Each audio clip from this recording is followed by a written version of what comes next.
Hello बच्चों, कैसे हैं आप लोग। Very very good morning to all of you. और उम्मीद करता हूं कि बहुत शानदार होंगे आप सभी लोग। आपके कमेंट्स देख के मुझे बहुत अच्छा लग रहा है, मैं बता भी नहीं सकता हूं। तो फाइनली हम लोग इस फेज पे आ गए कि अब कैसे पढ़ना है। तो एनसीईआरटी और थोड़ा सा इधर उधर जैसा 99% बच्चों ने बोला है वही अब हम लोग करने वाले हैं ना। अब केवल एक प्रॉब्लम आ रही है, अभी भी है, ऐसा नहीं है। परफेक्शन तो आने में ना बेटा साल लग जाते हैं, है ना, हम लोगों को। बट एटलीस्ट हमारे तुम्हारे बीच में इतनी शानदार बॉन्डिंग है कि परफेक्शन ज्यादा टाइम नहीं लेगा, ज्यादा से ज्यादा 1 हफ्ते या 4-5 दिन। उसके लिए मेरे पास प्लान भी है। आज पहले जो अभी लेक्चर देने जा रहा हूँ ना, उसमें बहुत ध्यान से सुनना, बहुत अच्छी अच्छी बातें बताएंगे 2-3 मिनट में। उसके बाद अपना लेक्चर शुरू हो जाएगा, वो तो बिल्कुल एक्स्ट्रॉर्डनरी होता ही है। तो अब केवल एक कमेंट है कि सर डीपीपी आप उतनी दिया करो जितनी डेली क्लास पढ़ाते हो, ना उसके पहले की दिया करो ना उसके बाद की दिया करो, ताकि हम लोगों को ये रहे कि आज जो हम लोग पढ़े हैं उस पे बेस्ड 15 क्वेश्चन कर लिए। डन, मतलब कमांड एक्सेप्ट कर लिया अमित सर ने। आज की डीपीपी तो जा रही है भाई, अब वो बनी हुई थी है ना पहले से। लेकिन कल जो डीपीपी जाएगी, कल मतलब संडे, अभी रुको संडे की बात करेंगे। कल जो डीपीपी जाएगी वो 100% उतना ही कंटेंट जाएगा जितना कि आपको पढ़ाया जाएगा क्लास के अंदर। इस डीपीपी की, कल के डीपीपी को एक और शानदार पॉइंट होगा। सुनो, आपको जो बाकी मार्केट में क्वेश्चन है वो तो बाहर से मिलते ही है ना। आपको सॉलिड एनसीईआरटी का क्वेश्चन दो क्या, पीछे पेज नंबर लिख के। मजा आएगा ना। एक बार यस बोल दो सभी लोग, बिल्कुल छाप के यस बोलो, ताकि मैं जब देखूं तो मुझे लगे हाँ मेरे बच्चों ने यस बोला है ना। अब सुनना बहुत ध्यान से। तो कल जो आपका डीपीपी जाएगा उसमें सर कल क्यों, अरे सुनो तो पहले, जो बोल रहा हूं उसे सुनो। कल जो क्वेश्चन डीपीपी जाएगा 15, उस क्वेश्चन के पीछे एनसीईआरटी पेज नंबर पड़ा होगा। तो मजा आने वाला है सर जी, खूब तगड़ा वाला, है ना। यानी कि क्वेश्चन आपके एनसीईआरटी से ही होगा। अब एक और बात, क्योंकि हम लोग यहां तक चले आए और कई बच्चे सर एनसीईआरटी होगी कि बाहर होगा, बाहर होगा कि एनसीईआरटी, इस चक्कर में कई बच्चों का थोड़ा सा पढ़ने का क्रम भी ऐसे ऐसे हो गया। यस या नो, यस ना। तो उसके लिए कल संडे है ना। बहुत ध्यान से सुनना ये वाला पॉइंट। कल संडे है और मैं चाहता हूं कि संडे को एक छोटा सा, है ना, नहाना धोना तो होता है ना, संडे को कपड़ा भी साफ करना होता है। तो कल रिवीजन भी तो कर लो ना, थोड़ा सफाई कर लो अपने कॉन्सेप्ट पे भी। तो कल मुझे अलाउ कर दो तुम लोग, कल तुम लोग मुझे अलाउ कर दो कि मैं कल तुम लोगों की एक बढ़िया सी, यहां तक यानी कि क्या, बकल कैविटी, टीथ और इन सब का एक बढ़िया सा प्यारा सा क्यूट सा रिवीजन केवल एनसीईआरटी से आपके सामने लेके आ जाऊं। इसको आपको लिखना है परमिशन। आप कमेंट में लिखो परमिशन। आप जितना कमेंट में लिखो परमिशन परमिशन परमिशन, मैं खड़ा खट शाम को क्लास रिवीजन रिकॉर्ड कर दूंगा, कल तुम्हारे पास पहुंच जाएगी। कल संडे है तो कल रिवीजन के लिए एक बार हाँ बोल दो, मजा आ जाएगा, कसम से खूब मजा आ जाएगा।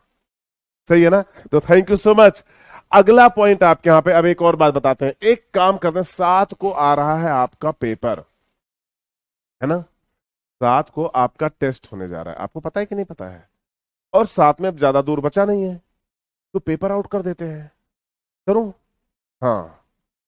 तो मेरे सभी स्टूडेंट ध्यान दें, इस बार जो आपका जूलॉजी का पेपर होगा वो बनेगा पूरी तरीके से किससे, बोलिए किससे बनेगा। जो इस बार आपका जूलॉजी का पेपर होगा वो बनेगा एनसीईआरटी से। That's it. बात समझ में आ रही है कि नहीं आ रही है। तो ये पॉइंट सबसे ज्यादा इंपॉर्टेंट होगा, जो भी है उसको हम लोग देख लेंगे, है ना, प्लीज। तो अगला पॉइंट अगर हम लेके आते हैं आपके पास तो उसको देखिए। अब नेक्स्ट पॉइंट अगर हम लोग लेके जाते हैं, यानी 3 बात हो गई। एक, हम आज से आपको जो डीपीपी देंगे उसमें एनसीईआरटी का पेज नंबर मेंशन होगा, पहला पॉइंट। दूसरा पॉइंट क्या होगा, कल अपन रिवीजन करने वाले हैं, मचा देंगे भाई साहब। तो रिवीजन अगर तुम चाहते हो तो एक बार केवल PER लिख दो बस, शॉर्ट में, परमिशन पूरा ना लिखो। PER PER PER लिखते चले जाओ बस, मैं खट से अभी रिकॉर्ड कर दूंगा लेक्चर। तीसरा पॉइंट, तीसरा तीसरा सबसे शानदार पॉइंट, उसको सुन लो कि आपका जो पेपर होने वाला है 7 को, उसके 100% क्वेश्चन, जैसे कि नीट में आते हैं ना 100% एनसीईआरटी, है ना। तो बेटे अगर आपको ये लगता है, देखो हम लोग कॉन्सेप्ट बताते हैं, ज्यादा पढ़ाते हैं, क्योंकि जब हम बैकअप देंगे आपको खूब शानदार ना, तब जाके कहीं आपका कॉन्सेप्ट बिल्डअप होगा। तो कई बार ऐसा होता है कि हमें ऐसा लगता है कि एनसीईआरटी से ज्यादा पढ़ने की जरूरत है। हम टीचर्स अपने नोट्स को वैल्यू देने के लिए आपके साथ मजाक करते हैं, लेकिन एनसीईआरटी कभी नहीं करती। एनसीईआरटी कहती नहीं, 95 से लेकर 99% क्वेश्चन अगर पॉसिबल हो तो एनसीईआरटी से डालो, एक दो यार डाल देना, कोई दिक्कत नहीं है। और 1-2% के लिए बेटा मैं यहाँ पे एक्स्ट्रा पढ़ाता हूँ। तो बस अब हम और तुम एक दूसरे से ट्यूनिंग कर चुके हैं, तो अब क्लास में मचाने वाले हैं हम लोग क्या, zoology up to the level, top level पे। तो मैं यही बोल रहा हूं, आज मुझे इस दीपावली में मैं आपसे एक परमिशन जरूर, मतलब एक प्रॉमिस जरूर लूंगा, दिवाली की छुट्टी के पहले बात करेंगे उसके बारे में। यकीन हिंदी माध्यम for NEET UG lecture number 5, पाचन एवं अवशोषण का जो आज का टॉपिक है वो है आहार नाल, पाचक ग्रंथियां, यकृत, अग्न्याशय, भोजन का पाचन, मुख गुहा में पाचन और आमाशय में पाचन। इतना सब कुछ लेके आया हूं। उम्मीद करूंगा कि जितना ज्यादा हो सके उतना ज्यादा मैं आज की क्लास के अंदर खींच के रखूं, ताकि आपके सिलेबस में कोई पेस में कोई भी परेशानी ना आए। क्लियर ना? तो आइए मेरे बच्चों ध्यान से सुनते हैं। आहार नाल हम लोग देख रहे थे, और ये फोटो थी जहां पर देखते देखते हम लोगों ने क्लास को कर दिया था ऑफ। और आपने कहा था सर यहां पे नहीं, आप बीच में ही थे। हमने कहा हाँ मेरे बच्चे, मुझे पता है कि मैं कहा था, जरा देखो जरा देखो। एक बच्चे ने मुझसे कहा था लाल पेन का उपयोग ना करें, आपके सजेशन सराखों पर सर जी। तो आप रेडी रहो, पीला कलर और ग्रीन कलर ही लेंगे जिसकी एफिशिएंसी शानदार है। तो सब लोग रेडी ना? अब आप सुनिए ध्यान से। आहार नाल की दीवार की बात हुई थी, जो कि सिरोसा से मिलकर, मतलब आपके यहाँ पे 4 स्तरों से मिलकर बनी होती है। हुई थी कि नहीं हुई थी? बोलिए हाँ, हुई थी ना। दूसरी बात यह हुई थी कि सिरोसा, मस्कुलरिस, म्यूकोसा, सब म्यूकोसा और म्यूकोसा पाई जाती। सब म्यूकोसा के अंदर सभी ग्रंथियां पाई जाती है। मस्कुलरिस म्यूकोसा के अंदर आउटर पर, आउटर यानी कि बाहरी पर आपके यहाँ पे अनुदैर्ध्य और भीतरी पर वर्तुल्य पेशी पाई जाती है। यस, बात हुई थी कि नहीं हुई थी? उसे इंग्लिश में याद रखने के लिए हमने आउटर लॉन्गिट्यूडनल इनर सर्कुलर को लॉकी बोला था, याद रखो। बात हुई थी ना? और बात चल रही थी सब म्यूकोसा पे, अचानक हम लोगों ने क्लास को ऑफ कर दिया था। भाई चलो ठीक है, आज का हो गया मामला, क्योंकि टाइमर लगे होते हैं। 1 घंटे 30 मिनट से ज्यादा क्लास आप रिकॉर्ड मतलब नहीं कर सकते, अलाउड ही नहीं है 1 घंटे 30 मिनट। अब अगला पॉइंट देखिएगा, और कुछ यहां पर देखिए। तो इन्होंने कहा, हमने कहा चलो ठीक है कोई दिक्कत नहीं है। अब इसी लाइन को एनसीईआरटी की हम लोग उस लेवल पे ले जाके फोड़ेंगे, उस लेवल पे ले जाके तोड़ेंगे जहां पर नीट बोलेगा यस मैं इधर ही आया पाया जाता हूं।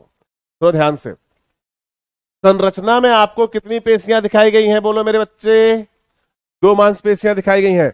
बोलो कौन कौन सी पाए? मस्कुलरिस प्रायः आंतरिक वर्तुल्य पेशी एवं बाह्य अनुदैर्ध्य पेशी की बनी होती है, यानी आउटर लॉन्गिट्यूडनल और इनर सर्कुलर पेशियां पाई जाती हैं। इस तरीके से मैंने आपको याद रखा था कि LOCI, या हिंदी में याद रखो लोकी। और मुझे क्या मतलब कि आप लौकी याद रखे हो कि कद्दू याद रखे हो? तो कहने का तात्पर्य यह है मेरे बच्चों, कुछ भागों में एक त्रियक पेशी का स्तर होता है। हमने कहा हे एनसीईआरटी क्या तुम्हें नहीं पता है? एनसीईआरटी ने कहा नहीं मुझे पता है, मैं चाहता हूं कि मेरे प्यारे प्यारे बच्चों को तुम अपने स्टाइल में बताओ। तो सुनो ध्यान से, जो कुछ भाग हैं आपके, जो कुछ भाग हैं, उन कुछ भाग का नाम है, कुछ का नाम है आमाशय। क्या बोलोगे? आमाशय। यानी कि आपके, अब पढ़ो इसको, आमाशय भाग नहीं, आमाशय में एक त्रियक पेशी स्तर होता है।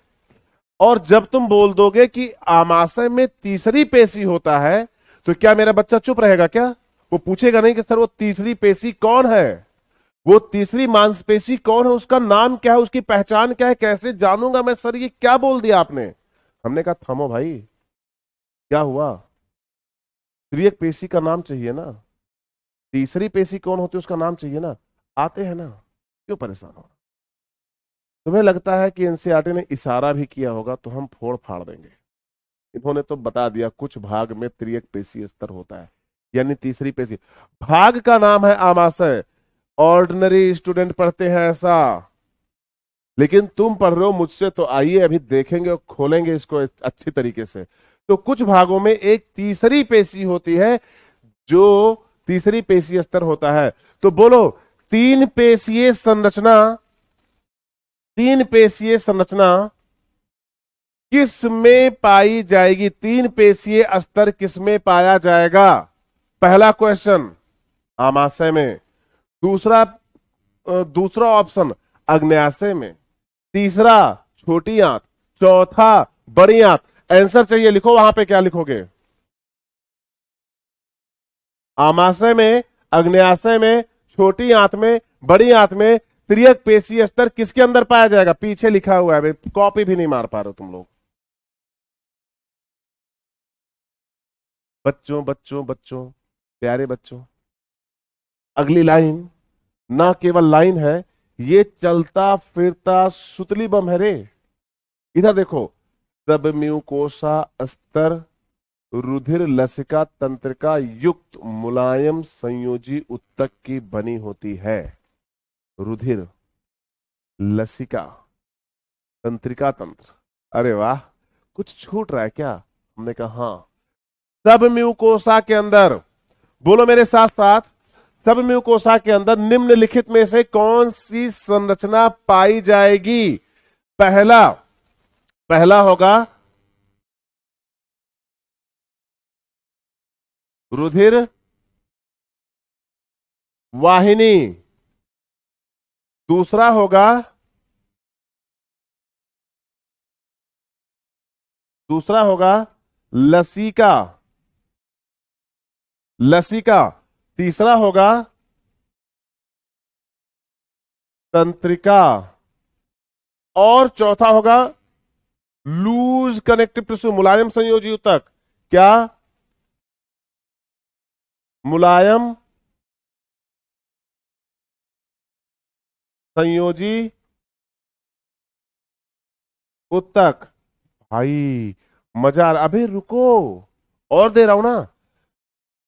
पहला रुधिर, दूसरा लसिका, तीसरा तंत्रिका, चौथा मुलायम संयोजी ऊतक, और पांचवा सबसे इंपॉर्टेंट लिखा ही नहीं एनसीईआरटी ने। क्या बात कर रहे हो सर आप?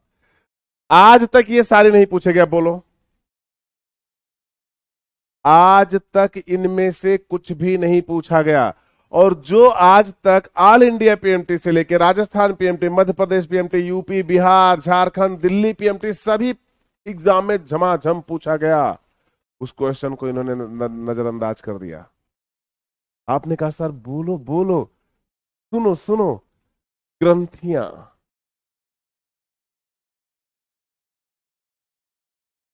जब तुमसे पूछा जाए एक कोशिकीय ग्रंथियां आपके आहार नाल के किस लेयर पर पाई जाएगी, मेरी बात को गौर से सुनो, नहीं सुनोगे तो बहुत घाटा होगा।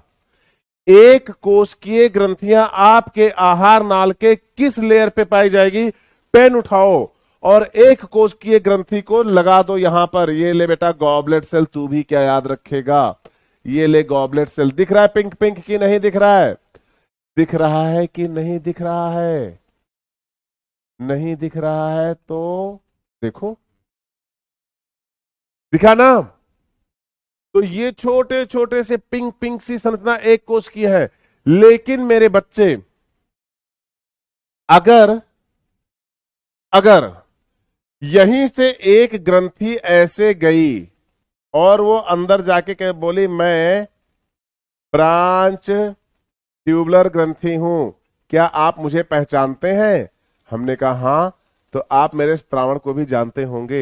हमने कहा स्त्रावण जाए भाड़ में, वो तो जब पाचन होगा तब देखेंगे। तुम हो कहां? उसने कहा मैं यहां हूं, यहां हूं, यहां हूं, यहां। हमने कहा रुक बेवकूफ, तुम कहां हो? तुम म्यूकोसा में हो कि सब म्यूकोसा में हो? सर देखो बकवास मत करो, सब म्यूकोसा में जा रहे हो, दिख रहा है, तो पूछ क्यों रहे हो? यानी कि अधिकांश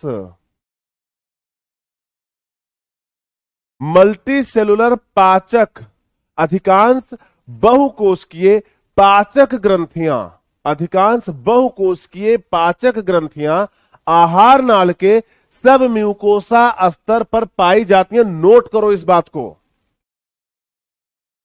अधिकांश बहुकोशिकीय पाचक ग्रंथियां आपके सब म्यूकोसा स्तर पर पाई जाती हैं आहार नाल के। इस बात को आप नोट कीजिए अभी के अभी।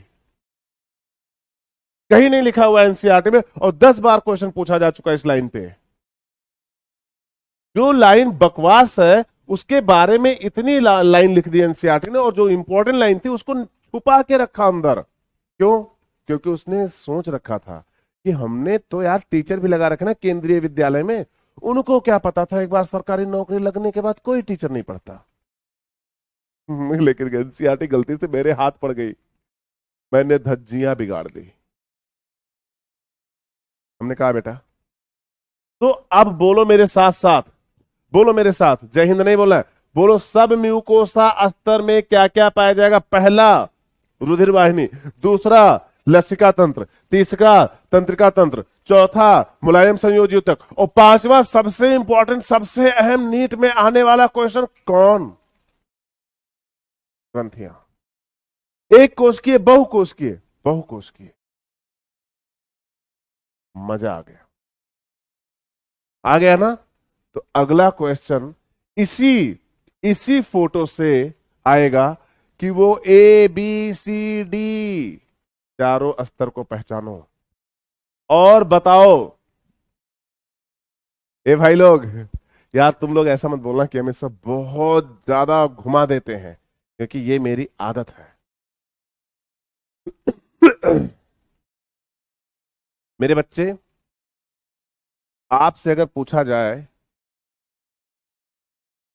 क्वेश्चन ना, टीचर वो शानदार है, सभी पॉइंट निकाल के आपके मुंह पे रख दे और आपको सिर्फ लिबरेट करना हो, फटाफट आंसर लो, आंसर लो, आंसर लो। मेरे बच्चे एक बात बताओ, अगर आपसे पूछा जाए ए और बी, प्लीज मेरी बात को जितना शानदार तरीके से पढ़ोगे ना, एनसीईआरटी आपके सामने उलट के आ जाएगी। अरे भैया आपने तो मजा कर दिया, अब कितना नंबर चाहिए ये बताओ। मेरे बच्चे प्यारे प्यारे, कल का लेक्चर थोड़ा सा ध्यान दो, मुझे बताओ ए और बी किसमें ग्रंथियां पाई जाएंगी? ए और बी किसमें, ए और बी किसमें किसमें बहुकोशिकीय ग्रंथियां पाई जाएंगी? बोलो मुझे ए बी ऑप्शन लिखना दिखना चाहिए ऐसे कमेंट, जब मैं देखूं अपना कमेंट आज तो। बोलो ए और बी किसमें ग्रंथियां पाई जाएंगी, बहुकोशिकीय ग्रंथियां पाई जाएंगी? मेरे सभी बच्चों ने ठपा ठपा के आंसर मारा है बी। एक भी बच्चा ऐसा नहीं है जिसने ए किया हो, एक भी ऐसा नहीं है। बी किया है ना, तो यही तो है राजा बेटा और राजा बेटे की पहचान। क्या किया आपने? बी। आइए आगे बढ़ाते हैं। सब लोग रेडी ना? सुनो मजा आएगा रे। इधर देखो, हमने आपसे कहा कि अगर बी पर पाई जाएंगी बहुकोशिकीय पाचक ग्रंथियां, तो ए पे क्या पाया जाएगा? अरे वाह, बोलो, चलो एक साथ सब लोग बोलो, बोलो एक साथ, ग्रंथिल उपकला। बोलो ग्रंथिल उपकला। अरे बाप रे, कल तो आपने बताया था सर इधर। हमने कहा तो तुम्हें क्या लग रहा है रोज ही रोज एक ही बात बताऊंगा क्या? कभी तो उस पर क्वेश्चन भी पूछूंगा ना। सर आपके कहने का तात्पर्य यह है कि बहुत हुआ ए बी सी डी, ए क्या है, बी क्या है, सी क्या है, डी क्या है, ई क्या है, बहुत हो गया।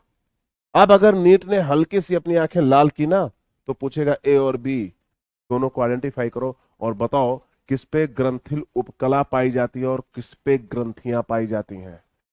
तो एनसीईआरटी अगर यहां है ना, तो अगर एनसीईआरटी इतनी है ना, तो तुम्हारी अप्रोच इतनी होनी चाहिए जैसे कि तुम एनसीईआरटी को बाहों में भरने के लिए तैयार। समझ में आ रही बात कि नहीं? इतनी होनी चाहिए तुम्हारी अप्रोच कि बेटा तू आ तो किस रास्ते आएगा, हम खड़े हैं तैयार। यानी कि सर इस संरचना के अंदर हमने ढेर सारी बात पढ़ी, और नहीं तो क्या। ये म्यूकोसा के बारे में देखो एनसीईआरटी ने दिया था, है ना।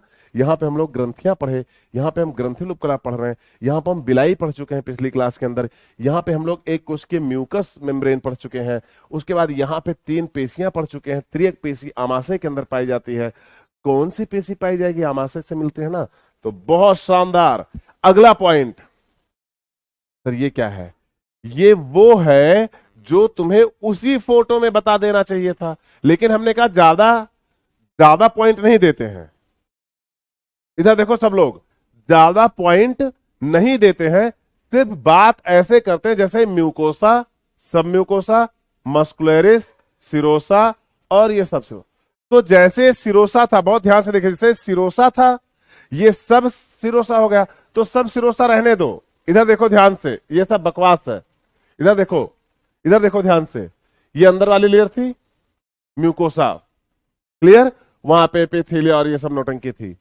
यहां पे क्या था आपके, यहां पे सब म्यूकोसा, और ये क्या है, मस्कुलरिस म्यूकोसा।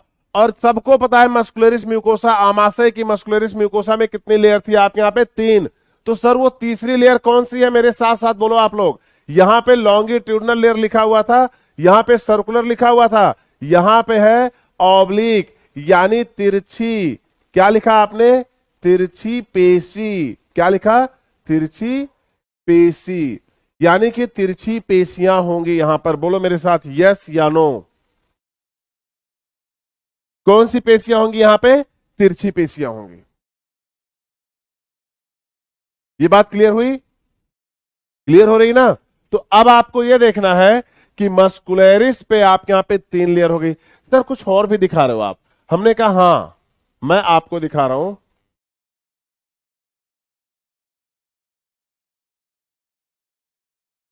और बैक,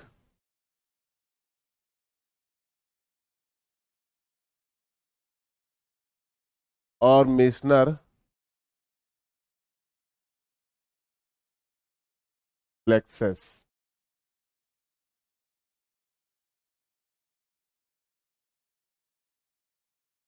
प्लेक्सस, सर ये क्या होते हैं। हमने कहा आपकी मांसपेशियों के बीच में पाई जाने वाली तंत्रिका संरचना, जो जो जो कर्मानुकंचन के लिए जानी जाती है, जो कर्मानुकंचन के लिए जानी जाती हैं। ये आपके यहाँ पे, ये आपके यहाँ पे था, देखना ध्यान से।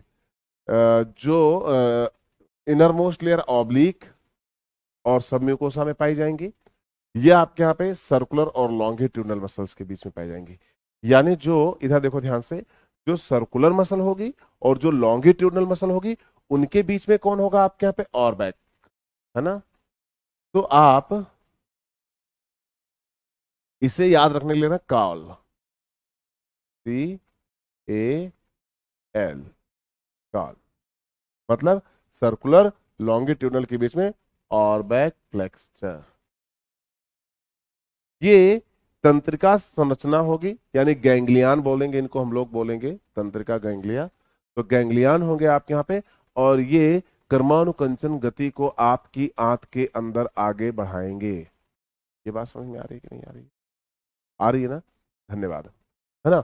अगला पॉइंट है आपके यहाँ पे, अगला पॉइंट है कि जो इनर मोस्ट ऑब्लिक मसल्स है, इसके और सब म्यूकोसा के बीच में जो लेयर पाई जाएगी उसे बोलेंगे आपके, जो जो संरचना पाई जाएगी उसे बोलेंगे मिशनर।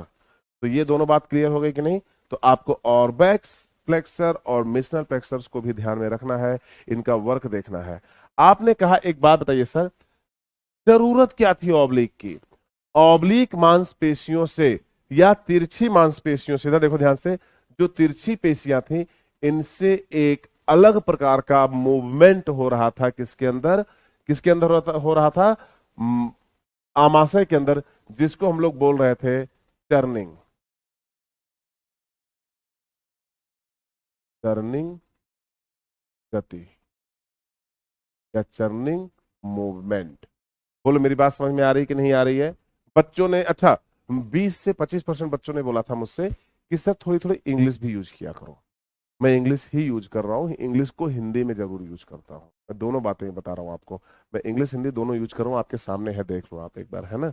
तो कहीं अगर नहीं ऐसा लगेगा तो बता देना बेटा, ऐसा कोई कोई दिक्कत नहीं है, जैसा आप बोलोगे। क्योंकि होता क्या है कि मेरा मानना यह है कि स्टूडेंट कंफर्ट जोन में होना चाहिए, स्टूडेंट प्रायोरिटी होनी चाहिए आपकी, पहले टॉप पे स्टूडेंट। वो जैसा बोले बिल्कुल वैसा करो बेटी, याद रहे। हो सकता है स्टूडेंट को आइडिया ना हो कि सिर्फ एनसीईआरटी ही आती है नीट में, तो उसे इस बात का एहसास करो कि बेटा सिर्फ एनसीईआरटी ही आती है और कुछ नहीं आता, ठीक ना। तो खूब बढ़िया आराम से देखो और मजे से पढ़ो। अच्छा दूसरी चीज, कई बच्चों ने बताया कि सर फोटो खुद ही बनाया करो। बेटा मेरे बनाने से तेरे बनाने से फर्क नहीं पड़ता है। एनसीईआरटी ने आज तक, मतलब नीट ने आज तक कभी भी फोटो एनसीईआरटी के बाहर नहीं दी है। तो फोटो तो वही आएंगे जो एनसीईआरटी में है। अब उसको मैं बना डालूं कि तुम बना डालो मैटर नहीं करता है।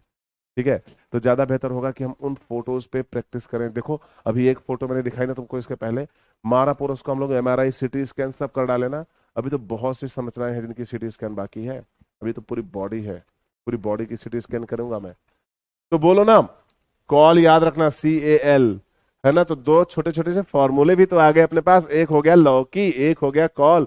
कॉल से क्या हुआ आपके यहाँ पे, सर्कुलर और लॉन्गिट्यूडनल के बीच और बैक फ्लेक्सर पाया जाएगा। दैट्स इट, है ना। तो ये हो गया आपके यहाँ पे। अब आगे देखें।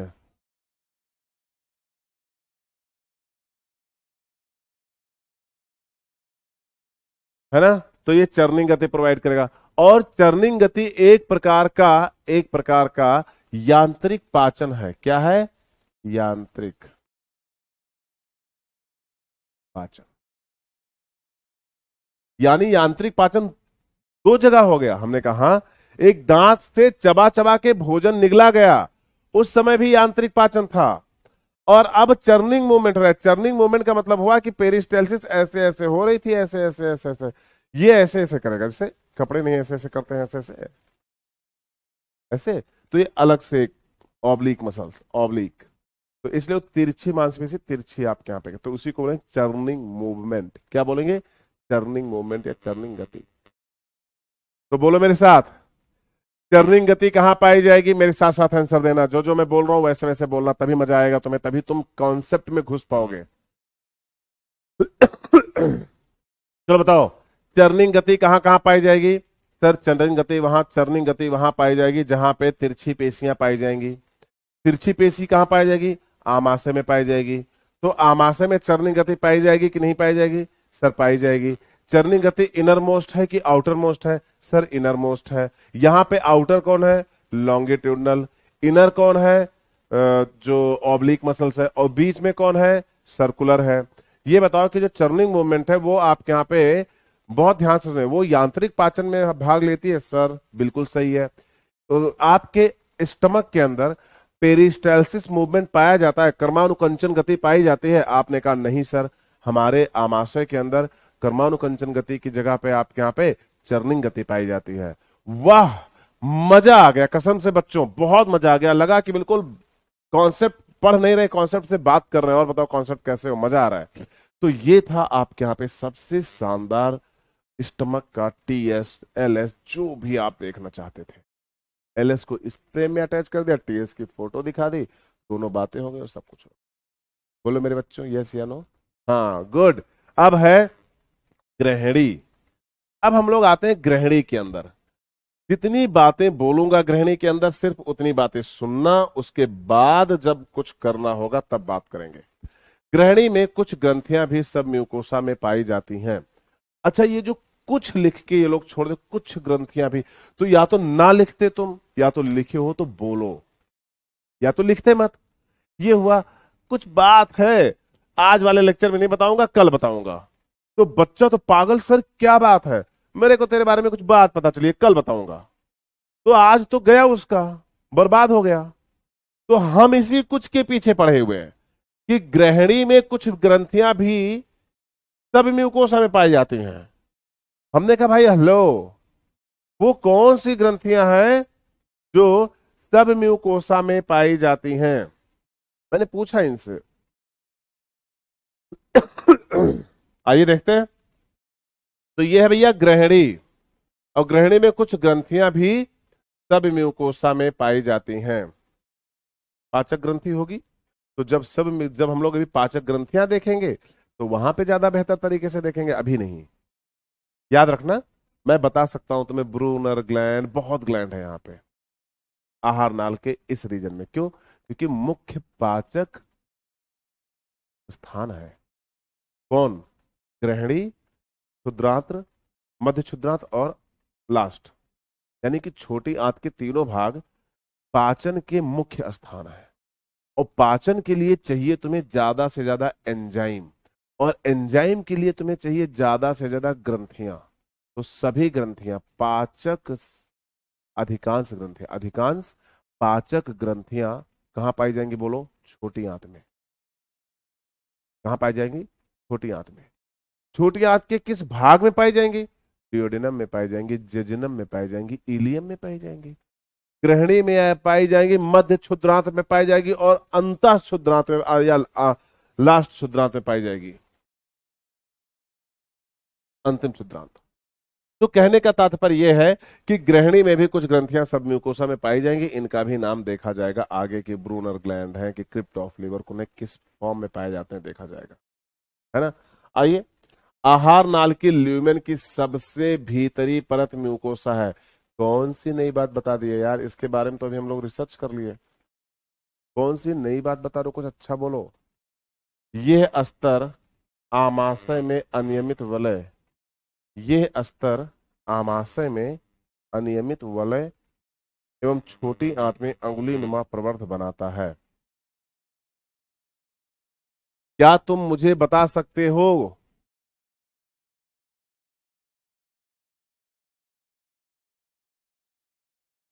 कि जो आमाशय में सब म्यूकोसा की अनियमित परत है उसको क्या कहते हैं? नहीं लिखा भाई साहब ने, लेकिन स्मॉल इंटेस्टाइन में क्या पाया जा रहा है इसको लिख रहे हैं। हमने कहा एक बात बताओ एनसीईआरटी वालों, तुम्हें आमाशय से कोई प्रॉब्लम है? नहीं है तो बताओ। लिख ही नहीं रहो उसके बारे में। उसके अंदर एक एडिशनल पेशी पाई जा रही है, बता दिया कि एक एडिशनल पेशी पाई जा रही है। कौन सी पेशी है नहीं बता रहे हो। अब बता रहे हो कि उसके अंदर जो आमाशय के अंदर अनियमित वलय पाया जाता है उसके बारे में नहीं बता रहे हो, जबकि मेरे पास छोटी आंत में अंगुलीनुमा प्रवर्ध बोलते हैं जिसको विलाई बोलते हैं। वाह, वेरी गुड। कुछ ऐसा नहीं लग रहा है कि फेवरेटिज्म चल रहा है यहां पर? बिल्कुल चल रहा है, क्योंकि छोटी आंत हमारी मुख्य आंत है। तो स्टमक के बारे में क्यों इतना ज्यादा तुम बायस्ड हो भाई? स्टमक के बारे में बोलो ना, कुछ बोल ही नहीं रहो ना। उसके अभी जब मतलब बनना स्टार्ट हुआ तब बोल रहे हो ना। अब तुमसे बोला जा रहा है कि उसके अंदर ये देखो ध्यान से, जो बात बोल रहा हूं उसे बहुत ध्यान से देखो, नहीं तो सब चौपट हो जाएगा। बता दे रहे हैं हम, नौटंकी है और कुछ नहीं इनका। ये देखो, यह अस्तर आमाशय में अनियमित वलय एवं अनियमित वलय, बस अब इससे ज्यादा क्या मुझे काम नहीं। अनियमित वलय, इस अनियमित वलय को मेरे बच्चे बहुत ध्यान से सुनिए, इस अनियमित वलय को, इस अनियमित वलय को हम कहते हैं रियुगी। कई जगह रियुजी लिखा होता है,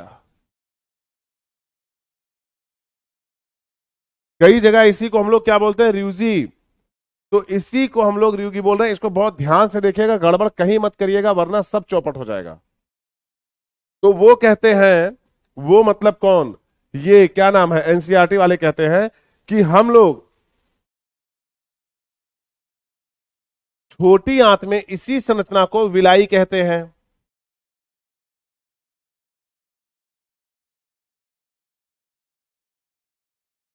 छोटी संरचना में इसी को क्या कहते हैं? विलाई कहते हैं।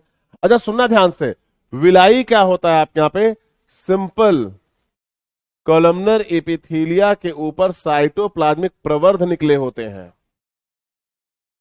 और इसी को माइक्रोविलाई कहते हैं। ये इसी को क्या बोलेंगे? Micro villi. तो फिर रियुजी क्या है?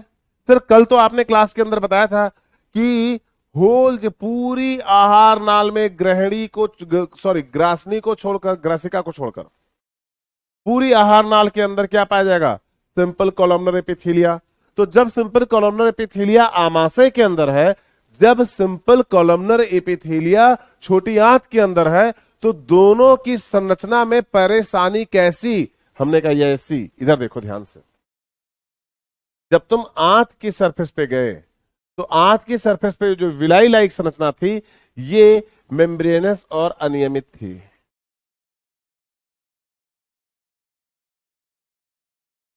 अनियमित थी।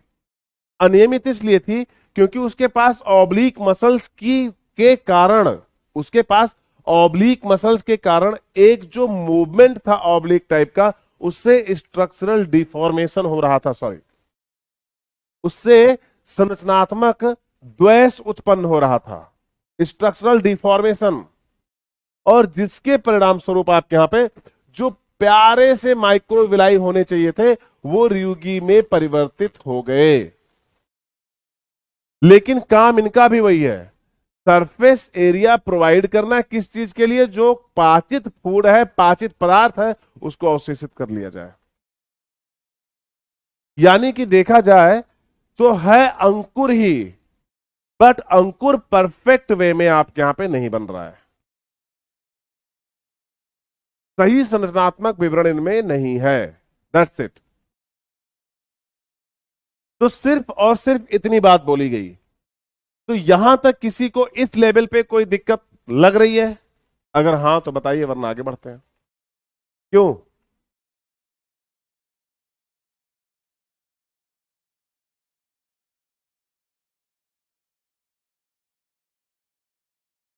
आना नहीं चाहिए यार। अंकुर की सतह पर स्थित कोशिकाओं से असंख्य सूक्ष्म प्रवर्ध निकलते हैं, जिसे ब्रश बॉर्डर लगता है। अब इसी अंकुर के ऊपर खूब छोटे छोटे छोटे छोटे छोटी छोटी संरचनाएं आपके यहाँ पे और निकलेंगी, जिसकी वजह से ब्रश बॉर्डर जैसा लगेगा। और अगर ये ब्रश बॉर्डर जैसा लगेगा तो ये और ज्यादा और ज्यादा और ज्यादा सरफेस एरिया बढ़ाएगा। किस चीज के लिए? आपके यहाँ पे एब्जॉर्प्शन के लिए, अवशोषण के लिए। बोलो मेरे साथ साथ, किसके लिए? अगर किसी भी किसी भी किसी भी इपिथेलियल संरचना के अंदर, किसी भी इपिथेलियल संरचना के अंदर कोई भी संरचना, कोई भी फोल्डिंग, कोई भी आपके यहाँ पे और भी ऐसे फिंगर लाइक प्रोजेक्शन या विलाई लाइक प्रोजेक्शन बढ़ते हैं, तो इससे आपका सतह बढ़ेगी। और सतह बढ़ना इस बात का इंडिकेशन है कि अगर हम सरफेस बढ़ा रहे हैं तो हमारा या तो रेट ऑफ रिएक्शन बढ़ेगा, या तो हमारा अवशोषण बढ़ेगा, या तो हम पाचन बढ़ाएंगे, या तो हम अवशोषण बढ़ाएंगे। यानी पाचन और अवशोषण दोनों बढ़ाने के लिए तो छोटी आंत के अंदर यह संरचना पाई जाएगी। यहां तक किसी को कोई दिक्कत? बस।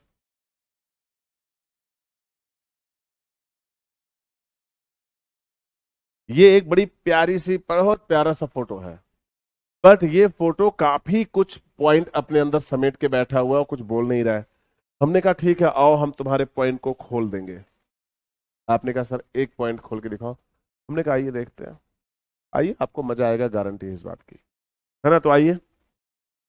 एक बड़ी लसिका वाहिनी होती है जिसे लैक्टियल्स कहते हैं। आप सबको लैक्टियल्स दिख रहे हैं? आप इस फोटो में लैक्टियल्स देख रहे हो, मैं तुम्हें यहां दिखाना चाहता हूं। सभी बच्चे, इसको क्या कहेंगे? लैक्टियल्स। क्या बोल रहे हो आप लोग?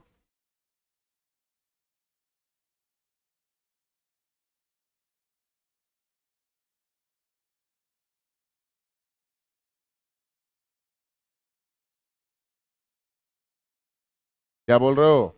इसको बोलेंगे हम लोग लैक्टियल्स, है ना? बस ठीक है, इधर देखो ध्यान से। लैक्टियल्स का काम क्या होगा? आप यहाँ पे देखिए ध्यान से। लैक्टियल्स होंगी, कुछ होंगी आपके यहाँ पे केशिकाएं, ये देखिए ध्यान से, इसको केशिकाएं बोलेंगे, है ना? यानी केशिकाएं किसको बोलोगे आप लोग? कैपिलरीज को।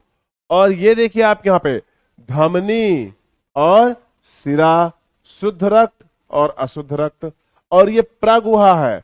और प्रगुहा के यहाँ बेस पर, यहां पर छुपा हुआ होगा, और छुपने को अंग्रेजी में बोलते हैं क्रिप्ट, CRYPT, क्रिप्ट। तो यहां पर कौन होगा आपके यहाँ पे? सुनो ध्यान से, मैं इंग्लिश में नहीं लिखूंगा क्योंकि मेरा बैच हिंदी है, तो इसे बोलेंगे क्रिप्ट ऑफ लीबरकुन, लीबर कुन। क्रिप्ट का मतलब क्या हुआ? छुपा हुआ।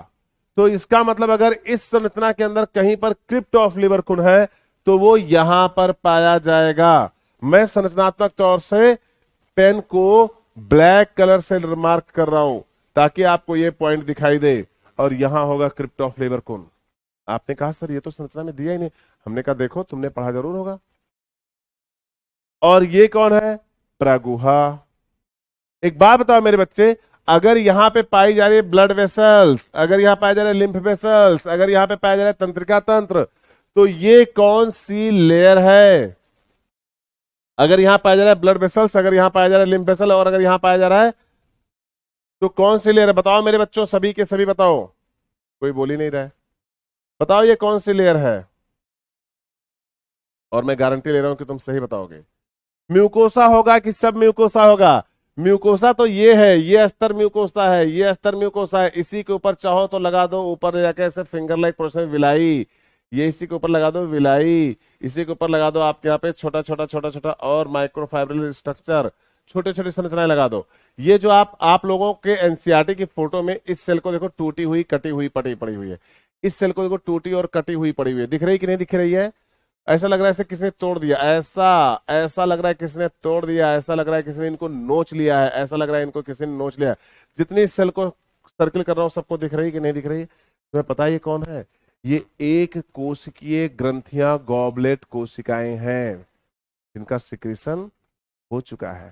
फिर से बोलो कौन है ये एक कोशिकीय ग्रंथियां हैं जिनका नाम है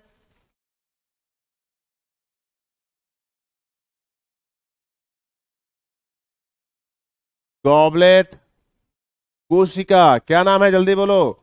गॉबलेट कोशिका, goblet cell, mucus cell. Mucus का सिक्रेशन करते हैं जिनका सिक्रेशन लगभग 4 से 5 लीटर होता है। ये आपके आहार नाल को एक लेयर प्रोवाइड करते हैं जिससे आप एसिडिक और एल्कलाइन पीएच से बचते हो। That's it. सर इस फोटो के अंदर इतनी इंफॉर्मेशन, अरे रुको तो, सब म्यूकोसा तो तुमने लिखा ही नहीं। सब म्यूकोसा, बोलो समझ में आ रहा है कि नहीं? हाँ सर आ रहा है। बेटा लैक्टेल्स क्या है? लिम्फेटिक संरचना है। तो बोलो यहां पर क्या है? लसिका वाहिनी क्या है आपके यहाँ पे? बोलो मेरे साथ साथ, लसिका वाहिनी वेसल्स होती हैं जिसे लैक्टियल्स कहते हैं। तो बोलो मेरे साथ साथ, ए बी और सी। ए क्या है? सिरा। बी क्या है? धमनी। तो सी क्या है? लसिका वाहिनी। क्या है? लसिका वाहिनी। ऐसा क्वेश्चन भी आपके नीट में पूछा जा सकता है, अभी तक नहीं आया है। आपको एक अच्छी बात बताऊं, तुम लोग अभी नीट की जनरेशन में हो और मैं ऐसे जनरेशन में तैयारी किया हूं जस्ट 17 पेपर होते थे ऑल इंडिया में। मैं प्री मेंस क्वालिफाई किया हूं। मैं एएफएमसी का इंटरव्यू कम से कम 3 बार दे चुका हूं, नॉट क्वालिफाइड, है ना? तो ये सारा सब कुछ मैंने किया है, तो मुझे ये पता था उस समय भी कि सबसे डिफिकल्ट और नए क्वेश्चन सिर्फ 2 एग्जाम कराते थे, 3 एग्जाम और कराते थे। सबसे डिफिकल्ट क्वेश्चन होते थे उनके, और बिल्कुल फ्रेश, वो क्वेश्चन कॉपी नहीं करते थे, और वो आज तक नहीं कर रहे हैं। बाकी सब खत्म हो गए, केवल एक ही बचा है। एक ऑल इंडिया पीएमटी जिसे आजकल नीट के नाम से जानते हैं, एक एम्स और एक एएमयू। ये अपना पेपर कभी भी रिपीट नहीं करते थे, ये कभी कॉपी नहीं करते थे क्वेश्चन। बहुत शानदार पेपर बनाते थे यार, ऐसा पेपर बनाते थे कि टीचरों के दांत खट्टे हो जाते थे। आजकल इन्होंने अपना थोड़ा सा नेचर डाउन कर रखा है, लेकिन नीट कभी क्वेश्चन रिपीट नहीं करता। वो क्वेश्चन को थोड़ा सा चेंज कर देगा, और उसी चेंज क्वेश्चन के आसपास आप घूमोगे। यहां पे तुम्हें क्या करना है? देखो, आपसे अंकुर, लैक्टियल, केशिकाएं, धमनी, प्रगुहा, सिरा, ये सब पूछा जा चुका है। आप उठा के प्रीवियस ईयर क्वेश्चन देख लो। तो अब वो तुमसे पूछ सकता है कि जो जो लैक्टियल्स है ये लसिका वाहिनी है। वो तुमसे पूछ सकता है कि ये जो छोटे छोटे कोशिकाएं, ये जो लेयर में थोड़ा थोड़ा कट लगा हुआ है, ये क्या इनको बचपन में चोट लग गई थी क्या? आपको आंसर देना है कि नहीं, ये जो है ये गॉबलेट कोशिकाएं हैं। वो बताएगा वो कौन सी जगह होगी, ए, बी, सी की डी, जहां पर क्रिप्ट ऑफ लीवर कुन पाया जाएगा? आपको आंसर देना होगा। बस इतनी सी बात कहनी थी। ये बात अब समझ में आ गई कि नहीं? और कुछ पॉइंट और, हाँ, कई बच्चे ऐसा बोल रहे हैं कि सर हम लोगों को, देखो कई लड़के बोलते नहीं सर एनसीईआरटी थोड़ा सा ज्यादा पढ़ा, एनसीईआरटी की बेटे एनसीईआरटी की रीडिंग तो नहीं लग रही ना। देखो हम लोग रीडिंग करके उसको और इलाबोरेट करें, यानी एनसीईआरटी जहाँ पे एक लाइन लिखे वहाँ पे हम 4 लाइन लिख रहे हैं। इससे ज्यादा इलाबोरेशन होगा क्या किसी चीज का? अगर मैं तुम्हें नोट्स बनवाता तो शायद इससे कम पॉइंट देता। तो इतनी प्यारी प्यारी सी चीजें आ रही हैं आपके सामने, एनसीईआरटी खोल के बैठो, बहुत मजा तूफान आने वाला है। म्यूकोसा की उपकला पर कलश कोशिकाएं होती है जो स्नेह के लिए म्यूकस का स्त्राव करती है। चलो बोलो, कलश कोशिकाएं होती हैं। बहुत मजा आया मुझे कसम से। कलश कलश कोशिका, ये है कलश। चलो, कलश कोशिकाएं ऐसी होंगी और ये किसका सिक्रेशन करेंगी? म्यूकस का। यानी इनका निर्माण कौन करेगा? यूनी, CELLULAR, सेलुलर ग्लैंड, यानी एक कोशिकीय ग्रंथियां। एक, बहुत ध्यान से सुनिए, क्या? एक कोशिकीय ग्रंथियां, एक कोशिकीय ग्रंथियां करेंगी।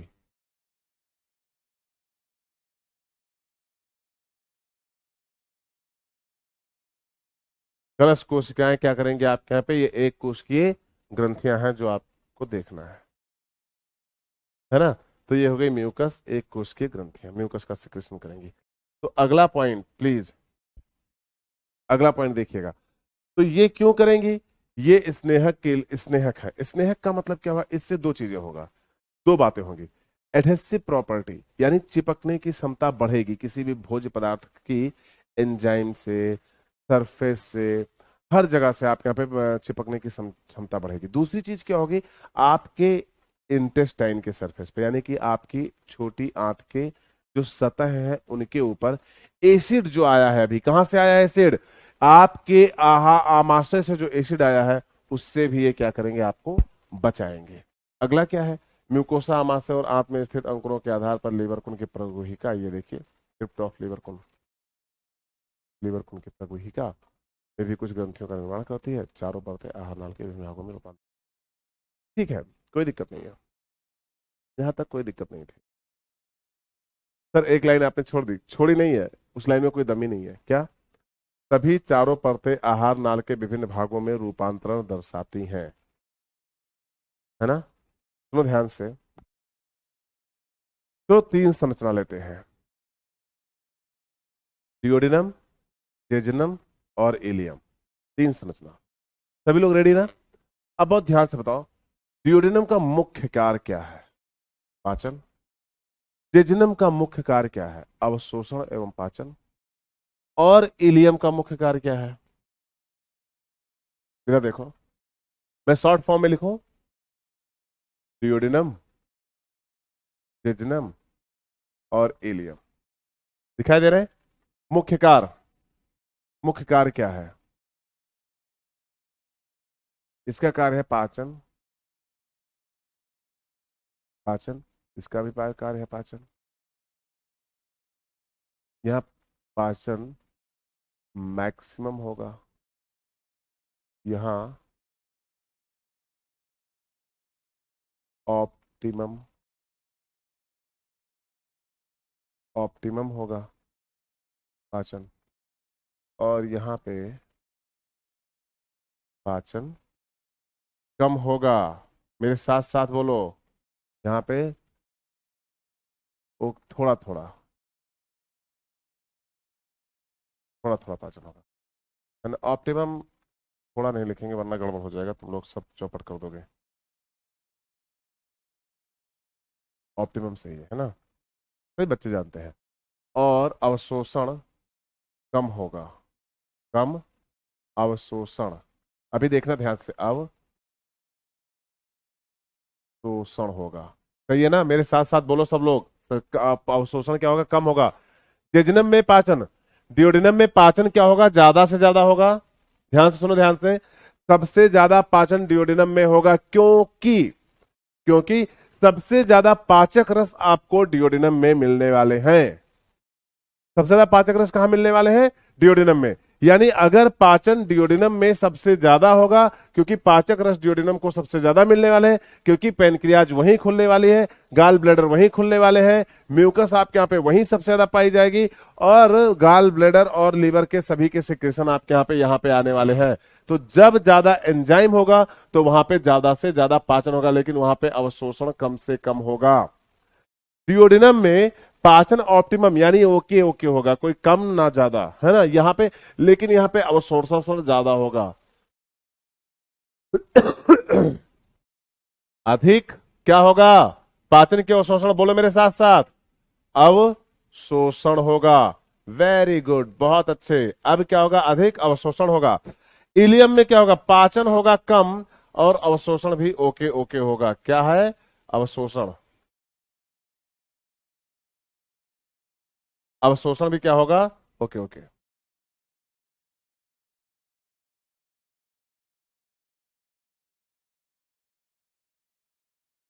यानी मध्यम होगा।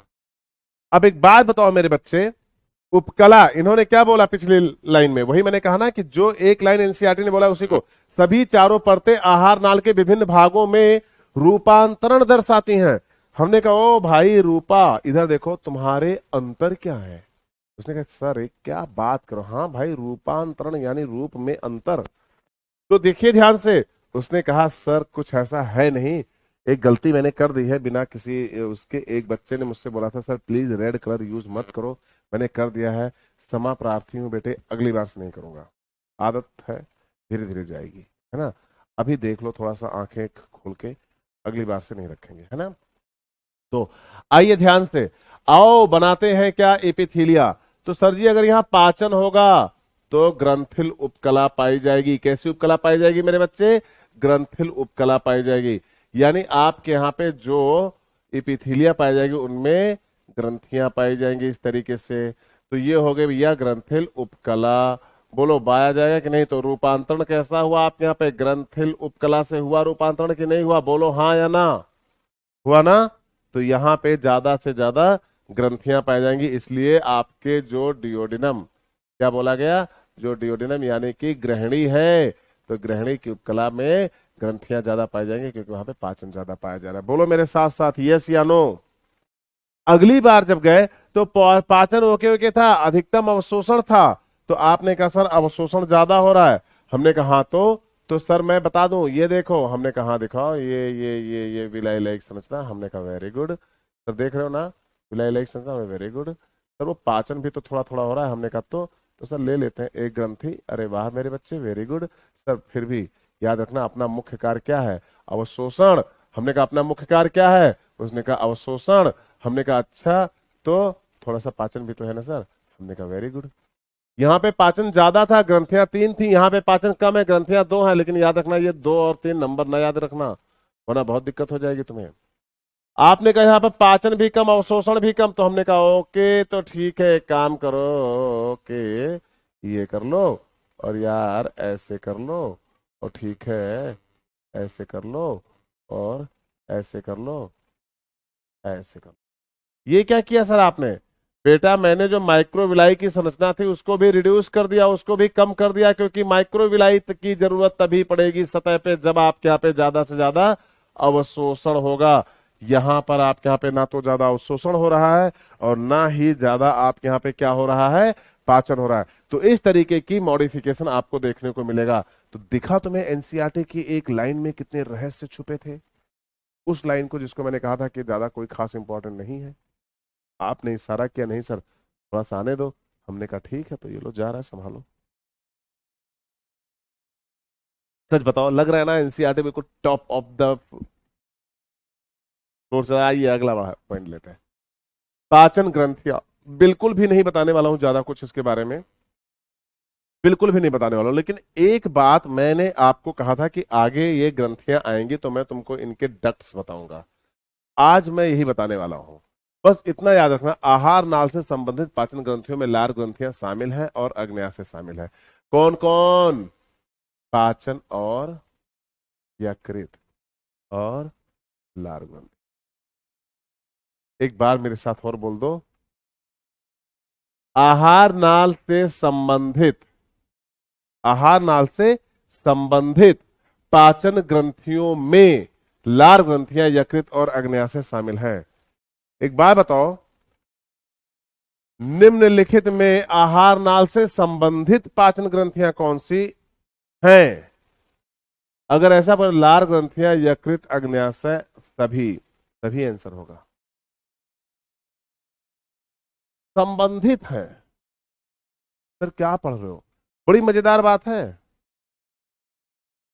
आहार नाल से संबंधित पाचन ग्रंथियां, यानी ये आहार नाल की पाचन ग्रंथियां नहीं है, आहार नाल में एसोसिएटेड है।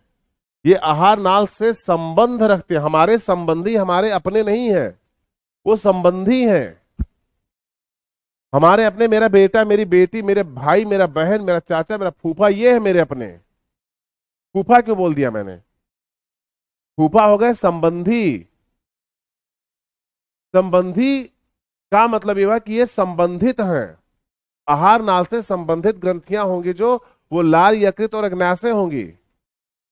अगर तुम ये बोलोगे कि आहार नाल की ग्रंथियां, आहार नाल की ग्रंथियां, तब आ जाए क्रिप्ट ऑफ लीवर कून, तब आ जाएगी आपके यहां पे कौन सी? गॉबलेट कोशिका, म्यूकस ग्लैंड, तब आ जाएगी ब्रूनर ग्लैंड। तो जब तुमसे संबंधित पूछा जाए, सर इतना बवाल था इसमें, अरे यार तुम्हें क्या लग रहा है? अगर एनसीईआरटी से नीट में सिलेक्शन होता है तो 14 लाख बच्चों में कोई ऐसा बच्चा होगा जिसके पास एनसीईआरटी नहीं होगी। तो क्यों लोगों को ऐसा लगता है कि नहीं? कई बच्चे मुझसे बोल रहे हैं कि सर एनसीईआरटी से थोड़ा सा बाहर लाओ। बाहर थोड़ा ना बेटा, हम तो पींग मार रहे हैं आकाश में, अगर गगन चुम्मी। देखो ध्यान से, अब क्या हुआ? अब है आहार नाल से संबंधित पाचन ग्रंथियां, यानी आहार नाल से संबंधित पाचन ग्रंथियां कौन होगी? अगर ये आहार नाल है तो संबंधित का मतलब यहां आके अटैच हो जाऊंगी मैं भी। चलो तुम भी क्या याद रखोगे, मेरा नाम लार ग्रंथि बक्कल कैविटी में, और मैं पाचन ग्रंथि हूं, मेरा नाम लीवर है, और मैं इधर से अग्न्याशय हूं। लेकिन अगर ये आहार नाल है, उसने कहा मेरे अंदर ग्रंथियां हैं, मेरे अंदर ग्रंथियां, हम में ही संसार समाया है, मैं प्रभु की माया है। तुमने कहा तो तुम्हारा नाम होगा क्रिप्ट ऑफ लिवर कुन, तुम्हारा नाम होगा पेयर्स पेनिस सेल, तुम्हारा नाम होगा म्यूकस सेल, तुम्हारा नाम होगा गॉबलेट सेल, तुम्हारा नाम होगा ब्रूनर ग्लैंड। ओ भाई साहब, इतना दिक्कत है क्या? हमने कहा और नहीं तो क्या। देखो ध्यान से, तो जब संबंधित बोला जाए तो अलग से संरचना होगी जिसका नाम होगा लार ग्रंथियां। बोलो कितनी जोड़ी? जोर से बोलो कितनी जोड़ी? 3 जोड़ी। कितनी जोड़ी? 3 जोड़ी। चलो बताओ। यकृत लेफ्ट और राइट में 2, यानी एक राइट में, एक लेफ्ट में अग्न्याशय। बेचारा अकेला सिंगल सा है। सही है? तो ये पॉइंट है। लार का निर्माण 3 जोड़ी ग्रंथियों द्वारा होता है। ये गाल में कर्णपूर्ण, आपके यहां पे कर्णपूर्व, निचले जबड़े, अधोजीवा, चुंबकीय, ये सब कुछ पढ़ चुके हैं अपन। सब कुछ, सब कुछ पढ़ चुके हैं, बिल्कुल मचा चुके हैं। तो अपन नहीं जा रहे इनके साथ, क्योंकि इनके बारे में हमने पीएचडी कर रखी है। कर रखी है ना? बोलो अरे यस तो बोल दे यार, है ना? सर तो फिर क्यों ला? मैंने कहा था आप सभी से कि मैं आपको 2 डक्ट दिखाना चाहता हूं। मैं आपको 3 डक्ट दिखाना, 3 डक्ट दिखाना चाहता हूं। सर दिखाओ बेटा मेरे। बोलो जो पैरोटिड ग्लैंड होगी, बोलो, बोलो मेरे साथ साथ, जो पैरोटिड ग्लैंड होगी वो ऑटिड मतलब कान के सामने पैरेलल होगी, इसलिए उसको पैरोटिड बोलते हैं। ये अपना सिक्रीशन आपके जबड़े में डालेगी, लेकिन जबड़े में जाने के लिए एक वाहिका होनी चाहिए। उस वाहिका का नाम, उस डक्ट का नाम होगा, बोलो उस डक्ट का नाम क्या होगा? Extension duct. हिंदी में लिखो, एक्सटेंशन डक्ट।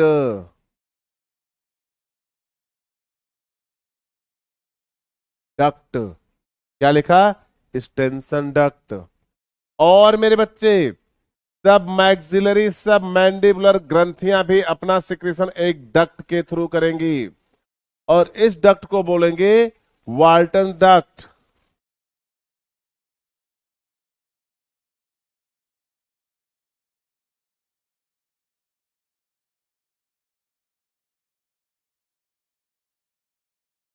अच्छा, मजा आ गया।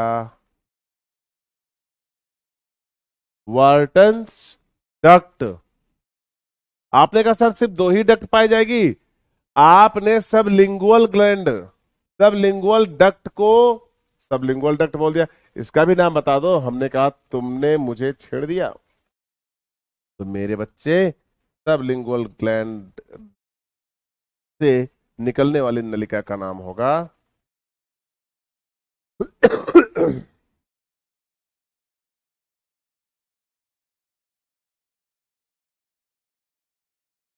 बर्थोलिन।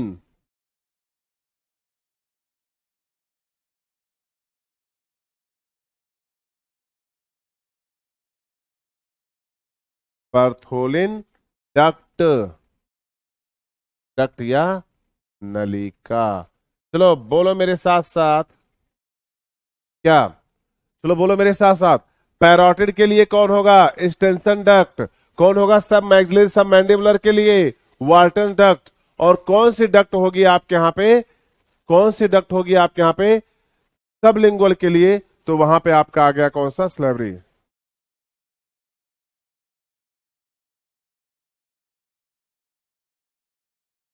हो गया?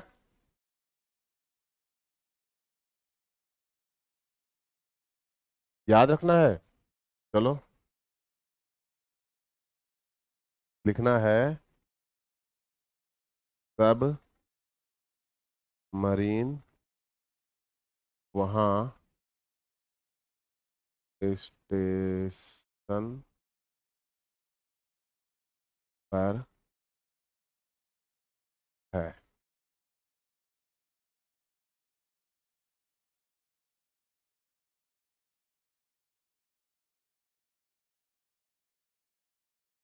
ये शॉर्ट फॉर्म है इनको याद करने का। सब मरीन वहां स्टेशन पर है ना? तो सब, या एक एक करके, एक एक करके याद कर लेते हैं ना।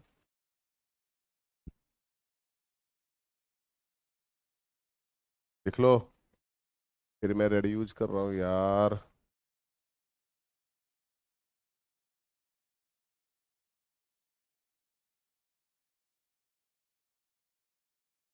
सब मैंडिबुलर वहां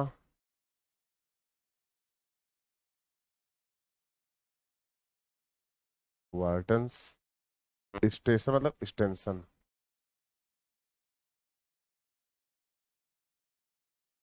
एक्सटेंशन है ना? एक्सटेंशन डक्ट आपको दिख रही है, एक्सटेंशन पर पैरोटिड। पैरो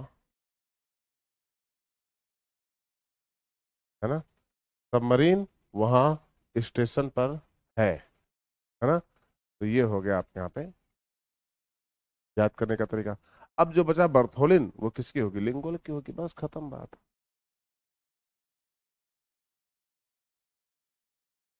ठीक है? किसी को कोई डाउट? किसी को भी? बस भाई यहां तक। आपको शॉर्ट फॉर्म भी दे दिया मैंने। अगला पॉइंट लेते हैं, यकृत। आप बिल्कुल शांत हो जाओ, बिल्कुल शांत सन्नाटे में चले जाओ और देखो लीवर कितना खतरनाक है। कितना शानदार संरचना है लीवर, कितनी शानदार संरचना है। और इसकी संरचना में खो जाओ और देखो कि ये क्या कहना चाह रहा है। इसको मैंने थोड़ा सा ज्यादा डिटेल में लिया भी है, ध्यान से देखना। मनुष्य के शरीर में सबसे बड़ी ग्रंथि है। अच्छा सुनो, क्या तुम्हें पता है कि मनुष्य के शरीर का सबसे बड़ा ग्रंथि होने के साथ साथ इसे और एक सौभाग्य प्राप्त हुआ है कि इसे ग्रंथि की जगह मनुष्य के शरीर का ग्रंथि है, ठीक है। और ग्रंथि के साथ साथ इसे हम लोग बोलते हैं लीवर एक अंग है। क्या बोलते हैं? अंग। तो कई जगह लिखा होता है कि लीवर एक ग्रंथि है, कई जगह होता है कि लीवर एक अंग है।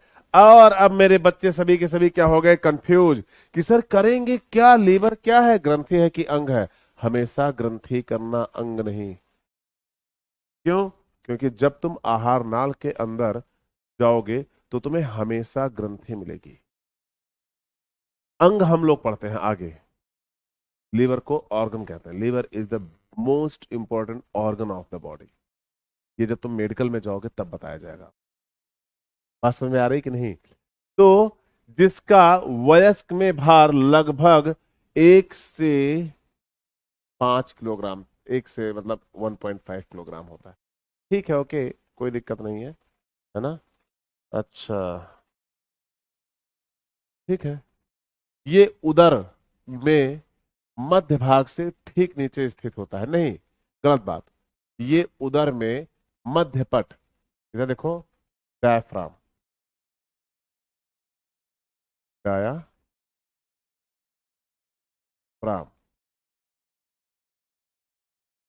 से नीचे, कहा? डायफ्राम से ठीक नीचे पाया जाता है। एक एक चीज को उस लेवल पे भी लेके चलो जो एनसीईआरटी में नहीं लिखी है और नीट आपके सामने फोड़ सकता है। आपको हमेशा वो अप्रोच हर क्वेश्चन में, हर लाइन में एनसीईआरटी की रखनी पड़ेगी कि भाई यहां पे कुछ और निकल सकता है क्या? यस, निकलेगा, गारंटी है। तो डायफ्राम के नीचे स्थित होता है, तो मध्य पट के ठीक नीचे स्थित होता है। यहां तक अभी बहुत, मैं फिर बता रहा हूं, एनसीईआरटी की तुम मत समझना कि यही लाइनें लाइनें पढ़ रहा है। अभी लीवर के बारे में इतनी इंफॉर्मेशन एनसीईआरटी ने तो कुछ बताई नहीं। आप देखो तो एक बार मेरे साथ। कहते हैं इनकी दो पालियां, लोब्स होते हैं, लेफ्ट और राइट। तो मेरे बच्चे, लेफ्ट होता है छोटा, लेफ्ट होता है छोटा और राइट होता है बड़ा। क्योंकि क्योंकि लेफ्ट लोब होता है छोटा, छोटा, और राइट लोब होता है बड़ा। तो लेफ्ट छोटा इसलिए होता है क्योंकि यहां होता है आमाशय। क्या होता है मेरे बच्चे? आमाशय। तो आमाशय को जगह पर प्रदान करने के लिए क्या होता है? ये छोटा होता है। ये होता है बड़ा, जिसके कारण किडनी, जिसके कारण किडनी जो है वो नीचे शिफ्ट हो जाएगी।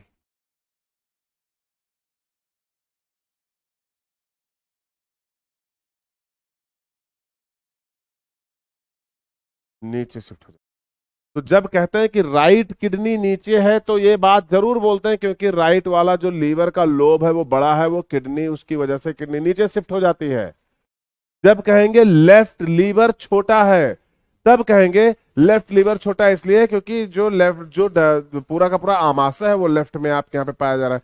क्या पैकेजिंग है भाई साहब, मतलब क्या पैकेजिंग है, कितनी मजेदार चीज है, सोचो। अब इन दोनों को अटैच करने के लिए बहुत ध्यान से सुनिएगा, बहुत मजेदार पॉइंट है, गड़बड़ किसी भी लेवल पे चलेगा नहीं। इन दोनों को कनेक्ट करने के लिए, इन दोनों लोब को कनेक्ट करने के लिए व्हाइट कलर का संरचना आपके सामने दिख रही है, जिसको, अच्छा मैं व्हाइट बोल रहा हूं और किससे मार्क कर रहा हूं, देखो ध्यान से, ब्लू कलर से। व्हाइट कलर की संरचना आप सबको दिख रही है, जिसको हम लोग बोलते हैं कोरोनरी। यहां पे आ गया क्या? ऊपर क्या बोलेंगे? Coronary ligament. नीचे क्या बोलेंगे उसको? फैल्सीफॉर्म लिगामेंट। और कभी भी इधर देखो ध्यान से, फैल्सीफॉर्म लिगामेंट को हिंदी मत पूछना वरना बहुत परेशान हो जाओगे, हंसने लगोगे। हिंदी में बोलते हैं इसको हसियाकार। इधर देखो ध्यान से, जो लिख रहा हूं उसे बहुत ध्यान से देखिएगा। हसिया कार लिगामेंट नहीं बोलेंगे, स्नायु बोलेंगे। क्या बोलेंगे मेरे बच्चे? स्नायु, यानी कि लिगामेंट, LIGAMENT, है ना हिंदी में, लिगामेंट। मेरे मोस्टली बच्चे मेरे ख्याल से लिगामेंट ही जानते हैं, स्नायु तो सुना भी नहीं होगा। तो लीवर को ऊपर से कौन सा लिगामेंट कवर करेगा? Coronary ligament. बोलो मेरे साथ साथ, कौन सा लिगामेंट करेगा? कोरोनरी लिगामेंट, और नीचे कौन सा करेगा आपके यहां पे, फैल्सीफॉर्म लिगामेंट। तो ऊपर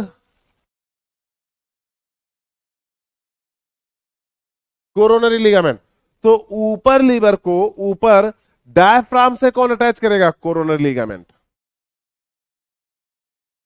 बॉडी कैविटी से कौन अटैच करेगा, हंसियाकार स्नायु, यानी कि बोलो यस, क्या बोलो, फैल्सीफॉर्म लिगामेंट। किसी भी बच्चे को कोई प्रॉब्लम किसी भी लेवल पे,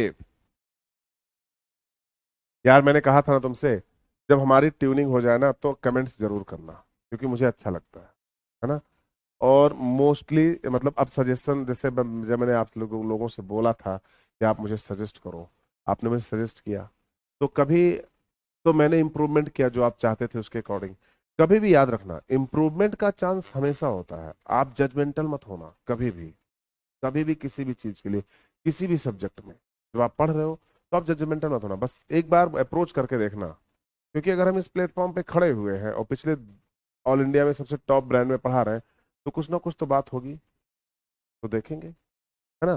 तो आपको जो लगता है कि नहीं ये होना चाहिए, आप करके तो पूछ के दो यार। मैं, इधर बवाल है भाई, 14 साल का टीचिंग एक्सपीरियंस है यार, और हर लेवल के बच्चों को पढ़ाया हूँ।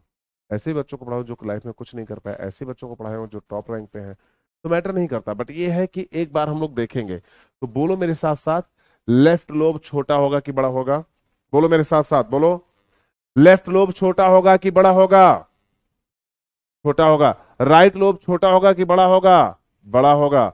ये बताओ जो लेफ्ट लोब छोटा है वो किसकी वजह से है, आमाशय की वजह से। राइट लोब बड़ा होने की वजह से किडनी नीचे की तरफ शिफ्ट हो जाएगी, यस। इसको ऊपर डायफ्राम से अटैच करने के लिए कौन सा लिगामेंट होगा, कोरोनरी लिगामेंट। इनको नीचे आप यहाँ पे बॉडी से अटैच करने के लिए कौन सा लिगामेंट होगा, फैल्सीफॉर्म लिगामेंट। फैल्सीफॉर्म लिगामेंट आपके यहाँ पे मेन लिगामेंट है जो दोनों लोब को अटैच रखते हैं, यस। राइट और लेफ्ट लोब को कौन सा लिगामेंट अटैच करके रखेगा, सर फैल्सीफॉर्म लिगामेंट या हंसियाकार स्नायु। किसी बच्चे को दिक्कत किसी भी प्रकार की, चलिए सर अब आगे बढ़ते हैं। दो पालियां हो गई, लोब हो गए, नलिकाएं हो गए, संरचनात्मक कार्यात्मक इकाई। अब यहां से देखते हैं, इधर देखिएगा,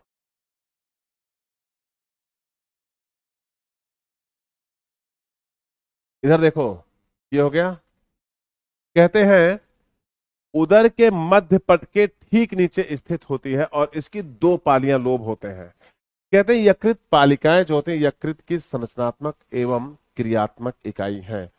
अब अगर मैं तुमसे पूछूं कि यकृत की संरचनात्मक एवं क्रियात्मक इकाई कौन होगी, आप बोलो यकृत की पालिकाएं। क्या आपके यहां पे, यकृत की पालिकाएं। तो यकृत की पालिकाएं जो है वो है इनकी संरचनात्मक एवं क्रियात्मक इकाई, यानी कि फंक्शनल एंड, सुन रहे हो कि नहीं, फंक्शनल एंड फिजियो, मतलब जो भी आपके यहाँ पे संरचना में, मार्फोलॉजिकल एंड फंक्शनल, संरचनात्मक एवं क्रियात्मक इकाई।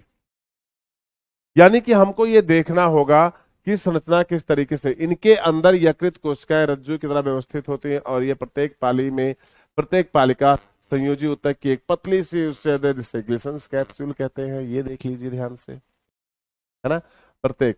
तो यूनिट जो होगी वो आपके यहाँ पे कौन सी होगी, ग्लिसन्स कैप्सूल। बहुत प्यारा सा पॉइंट है, यहां तक कोई बात नहीं थी खास, मैं बताऊं क्या, चलो बताते हैं।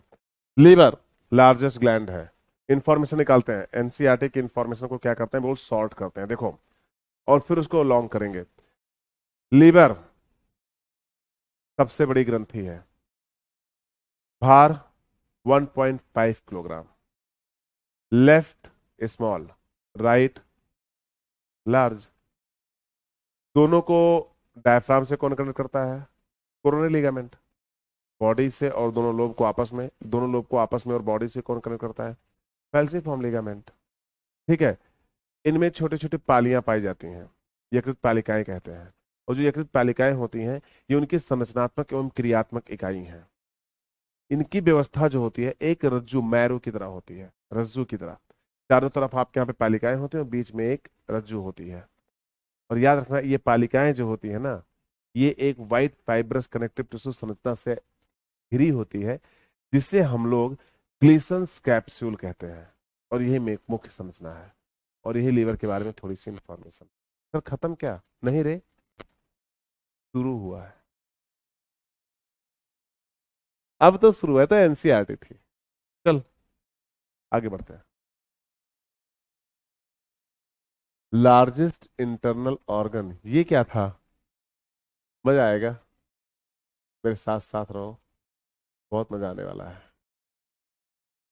Surrounded by capsule of fibrous connective tissue called Glisson's capsule, अभी यही हम हिंदी में पढ़ के आए हैं।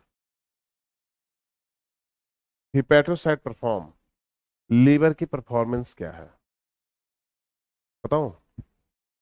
इधर देखो, इधर देखो ध्यान से। कार्बोहाइड्रेट, कार्बोहाइड्रेट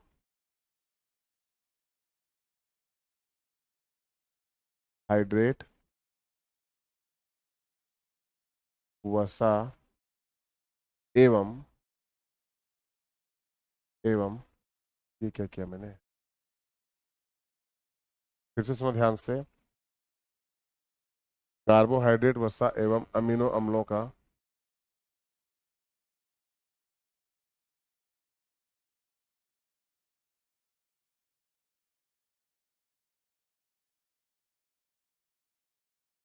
है ना, मैं ऐसे लिख दूं,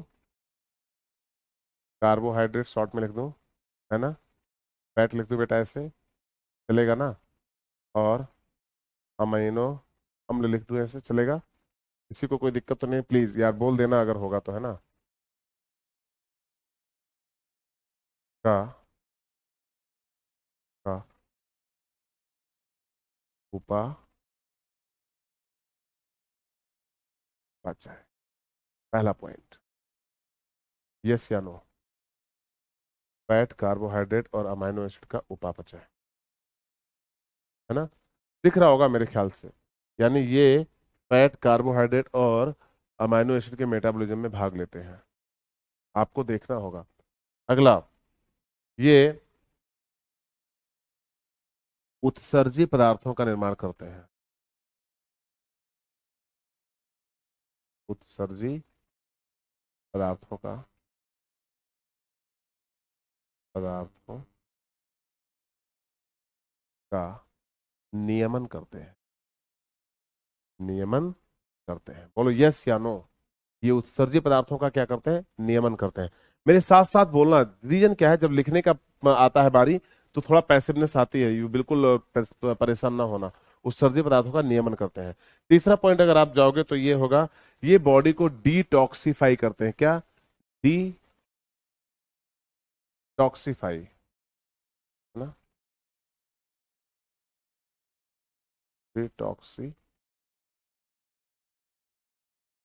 करते हैं, डिटॉक्सिफाई करते हैं, कार्बोहाइड्रेट और डिटॉक्सिफाई करते हैं, है ना। रुधिर और प्लाज्मा का संश्लेषण करते हैं, अगला पॉइंट। थोड़ा सा पेन चेंज कर ले, थोड़ा ग्रेस आ जाएगा। रुधिर, रुधिर और प्लाज्मा का, प्लाज्मा का संश्लेषण करते हैं, बोलो यार। हिपैरिन का स्त्रावण करते हैं, किसका स्त्रावण करते हैं? हिपैरिन का, हिपैरिन का स्त्रावण करते हैं, स्त्रावण हिपैरिन का, है ना। विटामिनों का, विटामिन का संश्लेषण एवं संचय दोनों होता है बेटा, संश्लेषण एवं संचय, संचय। मुझे नहीं लगता इससे ज्यादा अभी जरूरत है तुम्हें, इससे ज्यादा की जरूरत मुझे नहीं लग रहा है, अगर होगी तो बता देना। एक बार देख लें आपके साथ, आप बोलोगे सर ये तो पैसिव हो गया काफी ज्यादा, जल्दी जल्दी आ जाओ बहुत देर हो गई। हमने कहा यस मेरे बच्चे। तो लीवर का लीवर को लार्जेस्ट ऑर्गन के साथ साथ इंटरनल ग्लैंड मतलब लार्जेस्ट ग्लैंड के साथ साथ इंटरनल ऑर्गन बोलते हैं, यस या नो? यस। ये आपके यहाँ पे फाइब्रस संरचना से सराउंडेड होते हैं जिसको हम लोग ग्लिसन्स कैप्सूल बोलते हैं, बोलो यस या नो? Yes sir. हिपेटोसाइट का परफॉर्मेंस जो है कार्बोहाइड्रेट, फैट और अमाइनो एसिड का उपापचय होता है कि नहीं होता है? होता है। उत्सर्जित पदार्थों का नियमन यानी कि आपके यहाँ पे अमोनिया को यूरिया में कन्वर्ट करने का कार्य इनकी जिम्मेदारी होती है कि नहीं होती है? होती है सर। ये आपके बॉडी को डिटॉक्सिफाई करते हैं कि नहीं करते हैं? लीवर ही वो है जो आपके बॉडी से टॉक्सिन को क्या करता है, निकालता है। तो इसीलिए लीवर को हम लोग बोलते हैं लीवर डिटॉक्सिफाई करता है। रुधिर प्लाज्मा, इधर देखो ध्यान से, जो ब्लड प्लाज्मा है उसमें भी किनका काम होता है? ब्लड और रुधिर प्लाज्मा, रुधिर और प्लाज्मा, रुधिर और प्लाज्मा के निर्माण के लिए भी आपके यहाँ पे कौन होगा? लीवर पाया जाएगा। हिपेरिन का स्त्रावण करते हैं, आपको पता होना चाहिए। और ब्लड क्लॉटिंग, इधर देखो ध्यान से, रक्त का थक्का जमने वाले अधिकांश कारकों का निर्माण भी कौन करेगा? लीवर करेगा। तो यहां पे चाहो तो ये भी लिख सकते हो तुम लोग, चाहो तो, ऐसे मैं बोल रहा हूं कि अधिकांश, वैसे मैं इसको सर्कुलेटरी सिस्टम में पढ़ाऊंगा तो आपको जरूरत नहीं है इसको बोलने की, फिर भी मैं आपको बता रहा हूं कि रुधिर का थक्का जमने वाले कारकों का या जमाने वाले कारकों का भी आप यहाँ पे क्या करते हैं? संश्लेषण करते हैं। अगला होगा हिपेरिन का स्त्रावण करते हैं। किसका? आपके यहाँ हिपेरिन का। विटामिन का संश्लेषण भी करते हैं और विटामिन का संचय, लिखा है यहाँ पे, संचय भी करते हैं। तो इतनी सी बात आपके सामने आ जाती है। उसके बाद एक लाइन आपके यहाँ पे और आना चाहिए, लसिका। लसिका का भी निर्माण करते हैं, लसिका का भी निर्माण करते हैं। सर जी आपने इतना सब कुछ बता दिया, एक इंपॉर्टेंट बात तो बताई नहीं। हमने कहा तुम्हें क्या लग रहा है, मुझे पता ही नहीं है। तुम्हें क्या लग रहा है कि तुम्हारे दिमाग में क्या खुराफात चल रहा है, मुझे पता ही नहीं है। हमने कहा सर अगर पकड़ लिए हो तो बताइए। सच बताओ, तुम सोच रहे हो सर बाइल क्यों नहीं बता रहे हो? बाइल का निर्माण तो लीवर में ही होता है।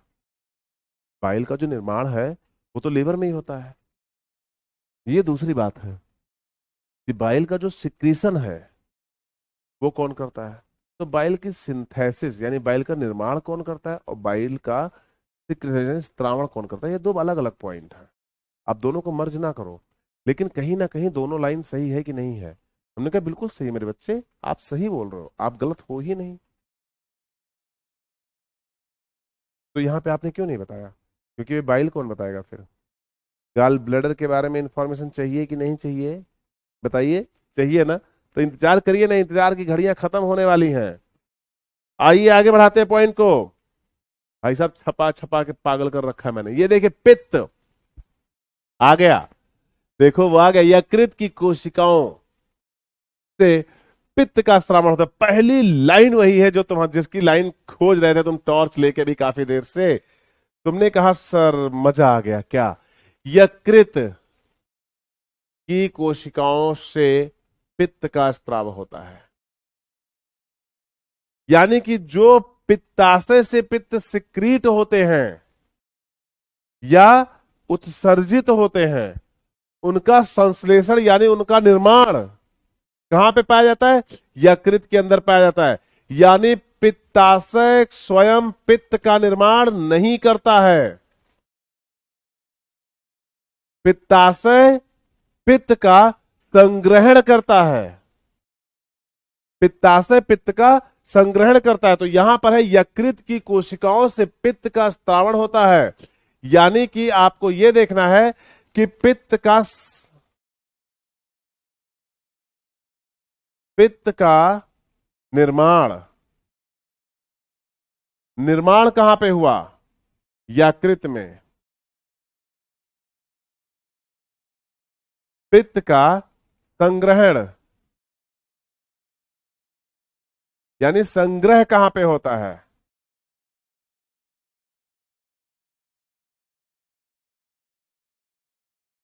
पित्ताशय में।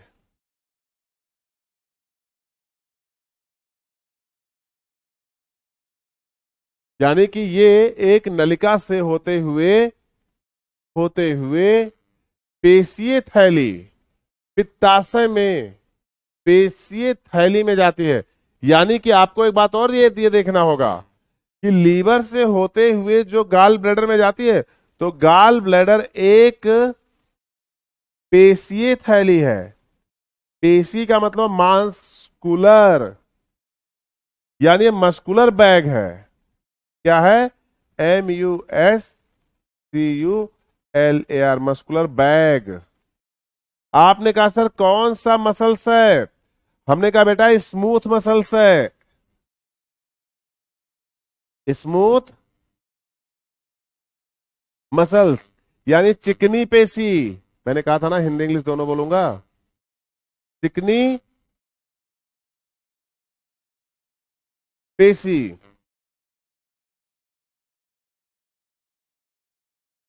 और ये क्या है? पेशीय थैली। सर तो पेशीय आवरण भी होगा उसके ऊपर। हमने कहा बिल्कुल। यानी अगर गाल ब्लैडर की अंतः स्तर देखा जाए, अगर गाल ब्लैडर का अंतः स्तर देखा जाए, अंतः स्तर किसका? गाल ब्लैडर का। यानी पित्ताशय का अंतः स्तर देखा जाए तो उसके ऊपर, इधर देखो ध्यान से, मायोथीलिया होगी। कौन सी? क्योंकि मांसपेशी से बनी हुई है, और मांसपेशी से बनी हुई है तो मायोथीलिया होगी। मांसपेशी से बनी हुई है तो मायोथीलिया होगी। और ये मायोथीलिया आपके पित्त को सांद्रित एवं जमा होता है। भैया ये पॉइंट हमको अच्छा नहीं लगा तो नहीं अच्छा लगा तो भाग जाओ। नहीं, अगर मुझे नहीं अच्छा लगा तो इसको तोड़ दूंगा, फोड़ दूंगा, मरोड़ दूंगा। तुम्हारी तरह थोड़ा ना हो कि अगर कोई सब्जेक्ट नहीं अच्छा लगता तो भाग गया छोड़ के। आदत ही नहीं है। बचपन में एक बार गलती की थी, जब मैं नीट की तैयारी करता था, फिजिक्स अच्छी नहीं लगी तो छोड़ दिया। तब से ये सीख मिली कि जो अच्छा ना लगे उस पे तो चिपक जाओ पहले, क्योंकि जो अच्छा लग रहा है वो तो अच्छा लगेगा ही। क्या कॉन्सेप्ट लेके आते हो गुरुवर? हम ऐसे ही हैं, क्या करें। आइए। पित्ताशय की मांसपेशियां पिंक कलर से आच्छादित है। मेरे बच्चे, जिसने मुझसे कहा था कि सर लाल कलम का इस्तेमाल मत करना, यहां पे करना पड़ेगा, क्योंकि नहीं तो विजिबिलिटी नहीं आएगी अच्छी। सर ये क्या बना रहे हो? एपिथीलिया। ओ भाई, समझ में आ गया सर। मैं बोल बेटा बोल। मुझे भी जानना है कि मेरे बच्चे का दिमाग 1450 सीसी वाला कितना सुपर फास्ट चला, देखो तो जरा स्पीड। हाँ बच्चा बोल, क्या बोलना चाह रहा है मेरा बच्चा? इधर देखो। सर ये सारी कॉलमनर एपिथीलिया है ना? हमने कहा तो सर जो स्त्रावण यकृत से आता है गाल ब्लैडर के अंदर, जो स्त्रावण यकृत से गाल ब्लैडर के अंदर आता है सर, हमने कहा हाँ बेटा, उसको ये सारी जो आपके यहाँ पे कौन है, कॉलमनर एपिथीलिया, ये थोड़ा सा उसमें वाटर जो होता है वो एब्जॉर्ब करके उसको और सांद्रित कर देती है। हमने कहा सही पकड़े हैं, बिल्कुल सही पॉइंट गया है, बिल्कुल सही मारा आपने भाई साहब, आगे बढ़ के छक्का। हमने कहा बेटा अगर ये गाल ब्लैडर है तो गाल ब्लैडर के अंदर पाई जाने वाली एपिथीलिया सिंपल कोलमनर एपिथीलिया होगी, और अगर सिंपल कोलमनर एपिथीलिया होगी तो सिंपल कोलमनर एपिथीलिया, सिंपल कोलमनर एपिथीलिया क्या करेगी? अवशोषण करेगी। किसका? फ्लूइड का। तो आपका पित्त रस और सांद्रित हो जाएगा कि नहीं हो जाएगा? हो जाएगा ना सर? एनसीईआरटी में इतनी लाइन लिखी होगी इस बात का अंदेशा बिल्कुल नहीं था। हमने कहा मुझे भी नहीं था, मैं भी एनसीईआरटी को एक हफ्ते के अंदर फिनिश कर देता था। फिर जब मैंने टॉर्च जलाया और गौर से धीमे धीमे देखा तो इतनी ज्यादा उधड़े हुए लाइनें मुझे मिली कि मेरी आंखें चक्षु सब खुल गए, और फिर मैं बन गया द मास्टर ऑफ एनसीईआरटी।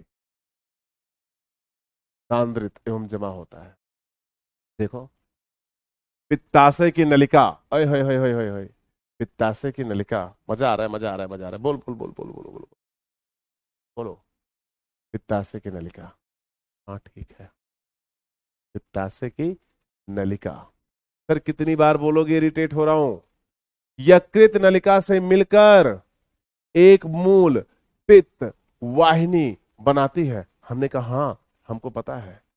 ये है पित्ताशय की नलिका, जिसको बोलते हैं सिस्टिक डक्ट। यह है पित्ताशय की नलिका और यह है हिपैटिक लीवर की नलिका। दोनों मिलकर क्या बनाती है आपके यहां पे? Common bile duct. कोई बहुत बड़ी बात नहीं है, बच्चा बच्चा जानता है। नीट की तैयारी करने वाला एम्ब्रियोनेटेड स्टूडेंट भी ये बात जानता है, जो अभी 11th में पहुंचा होगा, जिसकी हरकतें देख के तुम हंस दोगे। वो भी कहेगा अरे कोई नहीं, ये तो मेरे को ही पता है। ऊपर से इधर इधर से आती है गाल ब्लैडर वाली नलिका, इधर से आती है आपके यहाँ पे लीवर वाली नलिका। भैया दोनों मिलके फिर कॉमन नलिका बनाती हैं, और दोनों मिलके कॉमन नलिका बनाती हैं। इसके आगे की कहानी और भी है। हमने कहा बोलो बेटे, ये सब जाके उसको पित्त वाली नलिका, उसको क्या नाम है, अग्न्याशय वाली नलिका को भी ज्वाइन कर लेती हैं। हमने कहा चलो आगे आगे देखते हैं, हो सकता है कुछ शानदार पॉइंट तुम बता रहे हो बेटा। ठीक है, चित्र 16.6 कहाँ पे है? यहाँ पे है, यहाँ पे है, आगे है, सॉरी, यहाँ पे है। चित्र 16.6 यहाँ पे है। यकृत वाहिनी, पित्त वाहिनी, बोलो मेरे साथ साथ, मूल पित्त वाहिनी। क्या बोला आपने? मूल पित्त वाहिनी। तो यकृत वाहिनी पित्त वाहिनी के साथ मिलकर मूल पित्त वाहिनी का निर्माण करती है, और मूल पित्त वाहिनी आगे चल के आपके यहाँ पे यकृत अग्नाशयी वाहिनी का निर्माण करती है। लेकिन अग्नाशयी वाहिनी से मिलकर इधर से आ रही है, इधर देखो ध्यान से, मैं बाहर जा रहा हूं, आप बिल्कुल टेंशन ना लेना। इधर देखो, इधर से आ रहा है अग्नाशयी वाहिनी, ये अग्नाशयी वाहिनी। इधर से आ रही है आपके यहाँ पे मूल यकृत वाहिनी। दोनों मिलके यहाँ पे क्या बनाएंगी? यकृत अग्नाशयी वाहिनी। क्या बना रही? यकृत अग्नाशयी वाहिनी।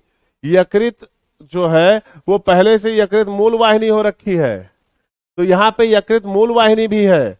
तो यकृत मूल वाहिनी का निर्माण, फिर से सुनो ध्यान से, फिर सुनो, गड़बड़ मत करो। पित्त वाहिनी और यकृत वाहिनी मिलकर यकृत मूल वाहिनी का निर्माण करती हैं, और यकृत मूल वाहिनी अग्नाशयी वाहिनी से मिलकर आपके यहाँ पे यकृत अग्नाशयी वाहिनी का निर्माण करके आपके ग्रहणी में खुल जाएंगी। बोलो खुल जाएंगी कि नहीं खुल जाएंगी? खुल जाएंगी ना। तो ये क्या, पित्त नलिका एवं अग्नाशय नलिका दोनों मिलकर यकृत अग्नाशयी वाहिनी द्वारा ग्रहणी में खुलती हैं, जो जो जो जो जो जो जो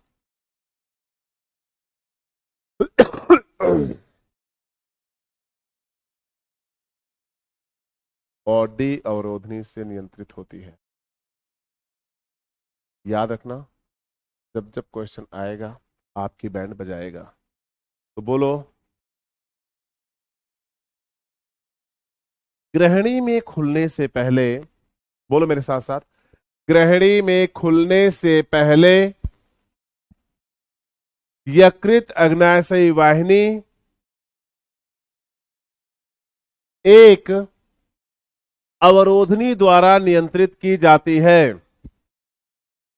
इस अवरोधनी का नाम ओडी अवरोधनी होगा। क्या होगा? ओडी अवरोधनी होगा। और यही सारी बात थी, है कि नहीं? है ना शानदार? तो मेरे बच्चों, मेरे प्यारे प्यारे प्यारे प्यारे बच्चों, क्या चाहते हो? अग्नाशयी, है ना? आकार भी दे दिया इन्होंने। किस आकार की? आपके यहाँ पे ऐसे आकार की। कितना प्यारा लग रहा है, देखो, है ना? अग्नाशयी आकार के ग्रहणी के बीच एक लंबी ग्रंथि, जो बाह्यस्रावी और अंतःस्रावी दोनों ग्रंथियों की तरह कार्य करती है। वाह, बहुत अच्छा लग रहा है। बाह्यस्रावी एवं अंतःस्रावी दोनों की तरह कार्य करती है। इसको अग्नाशयी कहते हैं। अच्छा, अगर बाह्यस्रावी होगी, बहुत ध्यान सुनना, अगर ये क्या होगी आपके यहां पे, बाह्यस्रावी होगी, तो ये एंजाइमों का सिक्रेशन करेगी। और अगर ये अंतःस्रावी होगी तो ये किसका स्रावण करेगी? हार्मोन का। तो सर जी आइए देखते हैं पैनक्रियाज।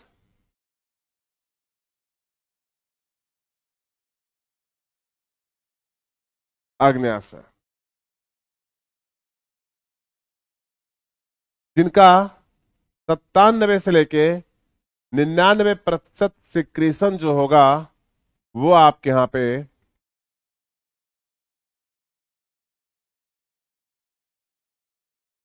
डक्टस यानी नलिका युक्त होगा। कैसा होगा? नलिका युक्त। बोलो मेरे साथ साथ कि नहीं? और 1 से 3% सिक्रीशन कैसा होगा? बोलो मेरे साथ साथ, नलिका विहीन होगा। 1 से लेके 3% सिक्रीशन जो होगा वो कैसा होगा आपके यहाँ पे? नलिका का विहीन। नलिका विहीन होगा।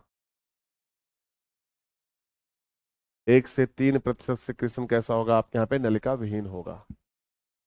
यानी ये होगा, ये होगा एक्सोक्राइन। वाह भाभी। और ये होगा अंतः भाभी। कई बार लोग बोलते हैं अग्न्याशय एक कंपोजिट ग्रंथि है। कंपोजिट ग्रंथि है, ग्रंथि है। अच्छा, मेरी तरफ से एक लाइन ले जाओ बड़ी प्यारी सी, तुम्हें हिट करेगा। जब कभी तुमसे कोई टीचर बोले कि आपके यहाँ पे जो अग्न्याशय है वो मिक्स ग्रंथि है, उसको मुझसे मिलाओ और बोलो एनसीईआरटी ने बोला है मिक्स नहीं, कंपोजिट। अरे मिक्स ही कंपोजिट है, कंपोजिट ही मिक्स है। फिर वो टीचर क्या करेगा? तुम्हें प्रीवियस ईयर के क्वेश्चन है 1993 में, उसके टाइम में ये पूछा गया है कि जो अग्न्याशय है वो मिक्स ग्रंथि है। आप बोला ठीक है सर, बचपन में गलतियां हुई थी, उन्हीं का खामियाजा है ये। एनसीईआरटी ने गलत छाप दिया था तो पूछ रही थी, अब एनसीईआरटी अपने आप को सुधार रही है। भाई पहले जब एनसीईआरटी 2017 के पहले वाली थी ना, उसमें यह भी लिखा हुआ है कि फर्टिलाइजेशन एम्फुलो स्थमिक जंक्शन पर होता है।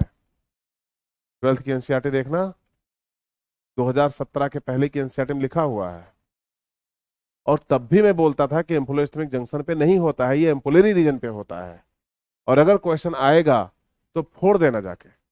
जब 2012, 13, 14 में क्वेश्चन पूछे जाते थे नीट के क्वेश्चन, तब उन्होंने क्वेश्चन पूछा है अपने यहाँ पे कि फर्टिलाइजेशन कहाँ होता है, और आंसर दिया है एम्फुलो स्थमिक जंक्शन पे। पूरा इंडिया एम्फुलो स्थमिक जंक्शन मार के आया है और वो डॉक्टर बने बैठे हैं आज। और आज उनको बड़ी खुशी हो रही होगी जब वो अपने मेडिकल कॉलेज की बुक में पढ़ रहे होंगे कि एम्फुलो स्थमिक जंक्शन पे नहीं, एम्पुला पे होता है। उसी प्रकार से जब तुम कभी अग्न्याशय के बारे में पढ़ोगे तो उनके बारे में लिखा हुआ मिक्स ग्लैंड होती है, लेकिन ये ग्रंथियां मिक्स नहीं होती। आप गांठ बांध लो, मैं बार बार इस बात को बोल रहा हूं, ये ग्रंथियां मिक्स नहीं होती हैं। इन ग्रंथियों को हम बोलते हैं ये कंपोजिट ग्रंथियां हैं। एक बात बताओ, आज तुम घर पे गए, घर पे ही हो गए वैसे बाय द वे, लेकिन गए, अब आपको मम्मी ने एक दाल, अरहर की दाल एक कटोरी में दी, एक कटोरी में उड़द की दाल दी, और बोला बेटा दोनों दाल बनी हुई थी, पापा को ये पसंद है, तुमको ये पसंद है, मैंने दोनों दाल बना दी, खा लो। तुम आए मेरे पास, हमने कहा और बताओ कैसे हो बेटा, क्या आज आप मिक्स दाल खा के? नहीं, आज मेरे घर में 2 टाइप की दाल बनी थी। हाँ तो मिक्स दाल ना? नहीं सर, मिक्स दाल तो अलग होती है, उसमें चना होता है, उड़द होता है, मूंग होता है, बहुत कुछ होता है सर, वो अलग होती है मिक्स दाल। यानी दोनों को मिक्स करके मम्मा ने नहीं बनाया था, अलग अलग बनाया था, एक थाली में उसे कंपोजिट किया था और फिर हमें दिया था। मैं मिक्स दाल खा के नहीं आया हूं। तो मिक्स का मतलब हुआ जब आपका सिक्रीशन मिक्स हो, तब आप उसे मिक्स बोलोगे। मिक्स ग्लैंड एक गलत टर्म है जो लगातार 90s के जो टीचर्स हैं ना वो यूज करते हुए आ रहे हैं। उन्होंने नई एनसीईआरटी या तो पढ़ी नहीं या वो पढ़ना नहीं चाहते, वो बहुत रिजिड हैं। वो मतलब अपना पोस्ट ग्रेजुएशन में पता नहीं क्या क्या नौटंकी भाड़ा कर रखे हैं उधर। वो क्या ही वो मोल्ड होना ही नहीं चाहते, क्योंकि वो एक बुक की गलती को अपने अंदर एब्जॉर्ब कर लें, इम्बाइब कर लें और उसी से काम चला रहे हैं। तो आपसे उम्मीद है कि आप ऐसी गलती नहीं करोगे। तो बोलोगे मेरे साथ साथ अग्न्याशय कैसी ग्रंथि है आपके यहाँ पे? कंपोजिट। ये आपके यहाँ पे डक्टस होगी और ये डक्टलेस होगी। इसमें आपके यहाँ पे 99% आपके यहाँ बाह्यस्रावी होंगी, 1 से 3% आपके यहाँ पे अंतःस्रावी होंगी। ठीक है। अग्न्याशयी रस क्या होंगे आपको डाइजेशन में बताया जाएगा। लेकिन भैया यहाँ पर है लैंगर-हेंस की दीपिकाएं। कौन? Langer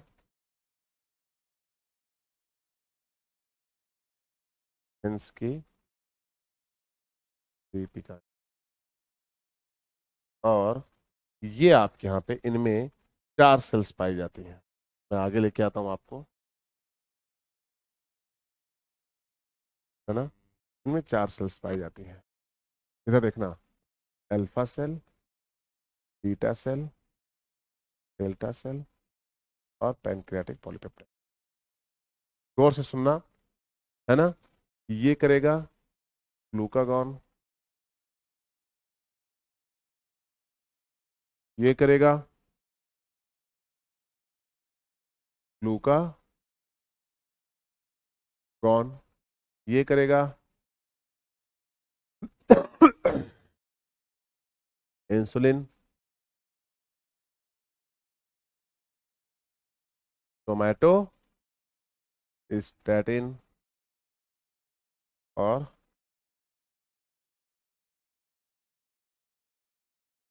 pancreatic polypeptide,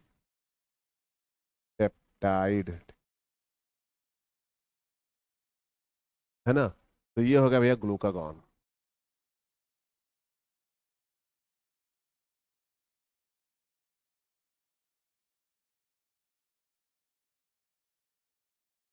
glucagon.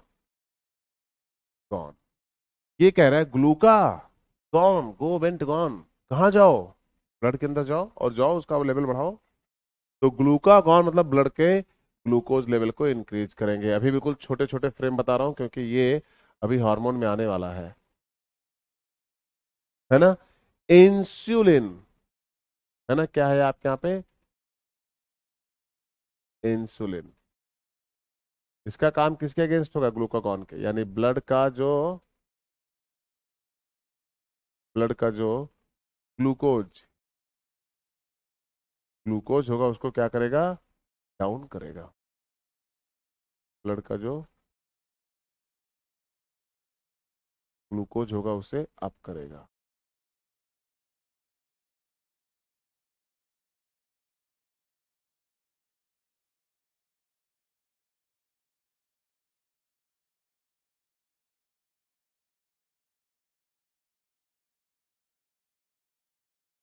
रक्त का जो ग्लूकोज होता है, ब्लड का ग्लूकोज बढ़ाएगा या घटाएगा? ये ग्रोथ पे फैक्टर। टोमेटोस्टैटिन किस पे?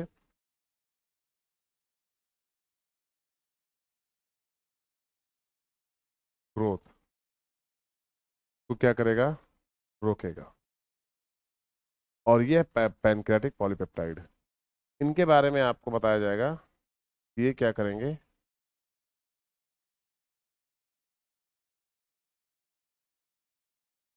पाचक वृद्धि कारक। इससे ज्यादा इनके बारे में जब तुम हार्मोन में आओगे ना तो भाई साहब मचा के पढ़ाएंगे। अभी नहीं, क्योंकि अभी मुझे सीधा कहाँ पे पहुंचना है? डाइजेशन पे। तो यहां तक के पॉइंट को बहुत शानदार तरीके से देखते हैं और देखते हैं इन पूरे के पूरे सिस्टम को। तो thank you for the watching video. आज तक के लिए इतना। अगला जो लेक्चर होगा वो मैं आपको बता दूं, अगला होगा अपना हेडिंग भोजन का पाचन। ये अगली हेडिंग होगी। लेकिन कल अपन करने वाले हैं रिवीजन। अगर तुम बोलोगे यस रिवीजन करना चाहते हैं तो आप अब लास्ट में एक बार और लिख दो PER कमेंट करके, यानी कि परमिशन गारंटेड, है ना। ये PER लिख दो ताकि मैं क्या करूं, उनके वीडियोस बना लूं। जितना जल्दी तुम लिखोगे उतना शानदार मैं आपका वीडियो बना के तैयार करके आपको दूंगा। तो उम्मीद करता हूं कि हम लोग अगले 2 लेक्चर में इसको पूरे को कंप्लीट करने वाले हैं। 2 से 3 लेक्चर कह लो, 3 लेक्चर और लगेगा और भाई साहब ये चैप्टर पूरी तरीके से अपना फिनिश हो जाएगा। और आपको रिकॉर्डिंग में हम हर एक पॉइंट देंगे। हाँ, डीपीपी में जो मैंने आपसे वादा किया, जो मैंने आपसे प्रॉमिस किया है, वो मैं जरूर करूंगा कि एनसीईआरटी बेस्ड क्वेश्चन जितना पढ़ाया जाए सिर्फ उतने पर ही हो। आज का डीपीपी जाने दो, कल से ये बात को कंप्लीटली अक्षरशः पालन किया जाएगा इसका। तो तब तक के लिए धन्यवाद। बने रहें, लगे रहें, पढ़ते रहें, मचाते रहें धुआंधार तरीके से। मिलते हैं ब्रेक के बाद। तब तक के लिए अपना ख्याल रखना। Bye bye, take care and have a nice day. Bye बच्चों, ख्याल रखना अपना। Bye bye. तो हाँ, एक बात और याद रखिएगा, आज के लेक्चर का जो पूरा का पूरा डीपीपी है वो एनसीईआरटी बेस्ड ही था, तो इसलिए आप सबको बताया था। Thank you so much. Bye bye, take care, have a nice day.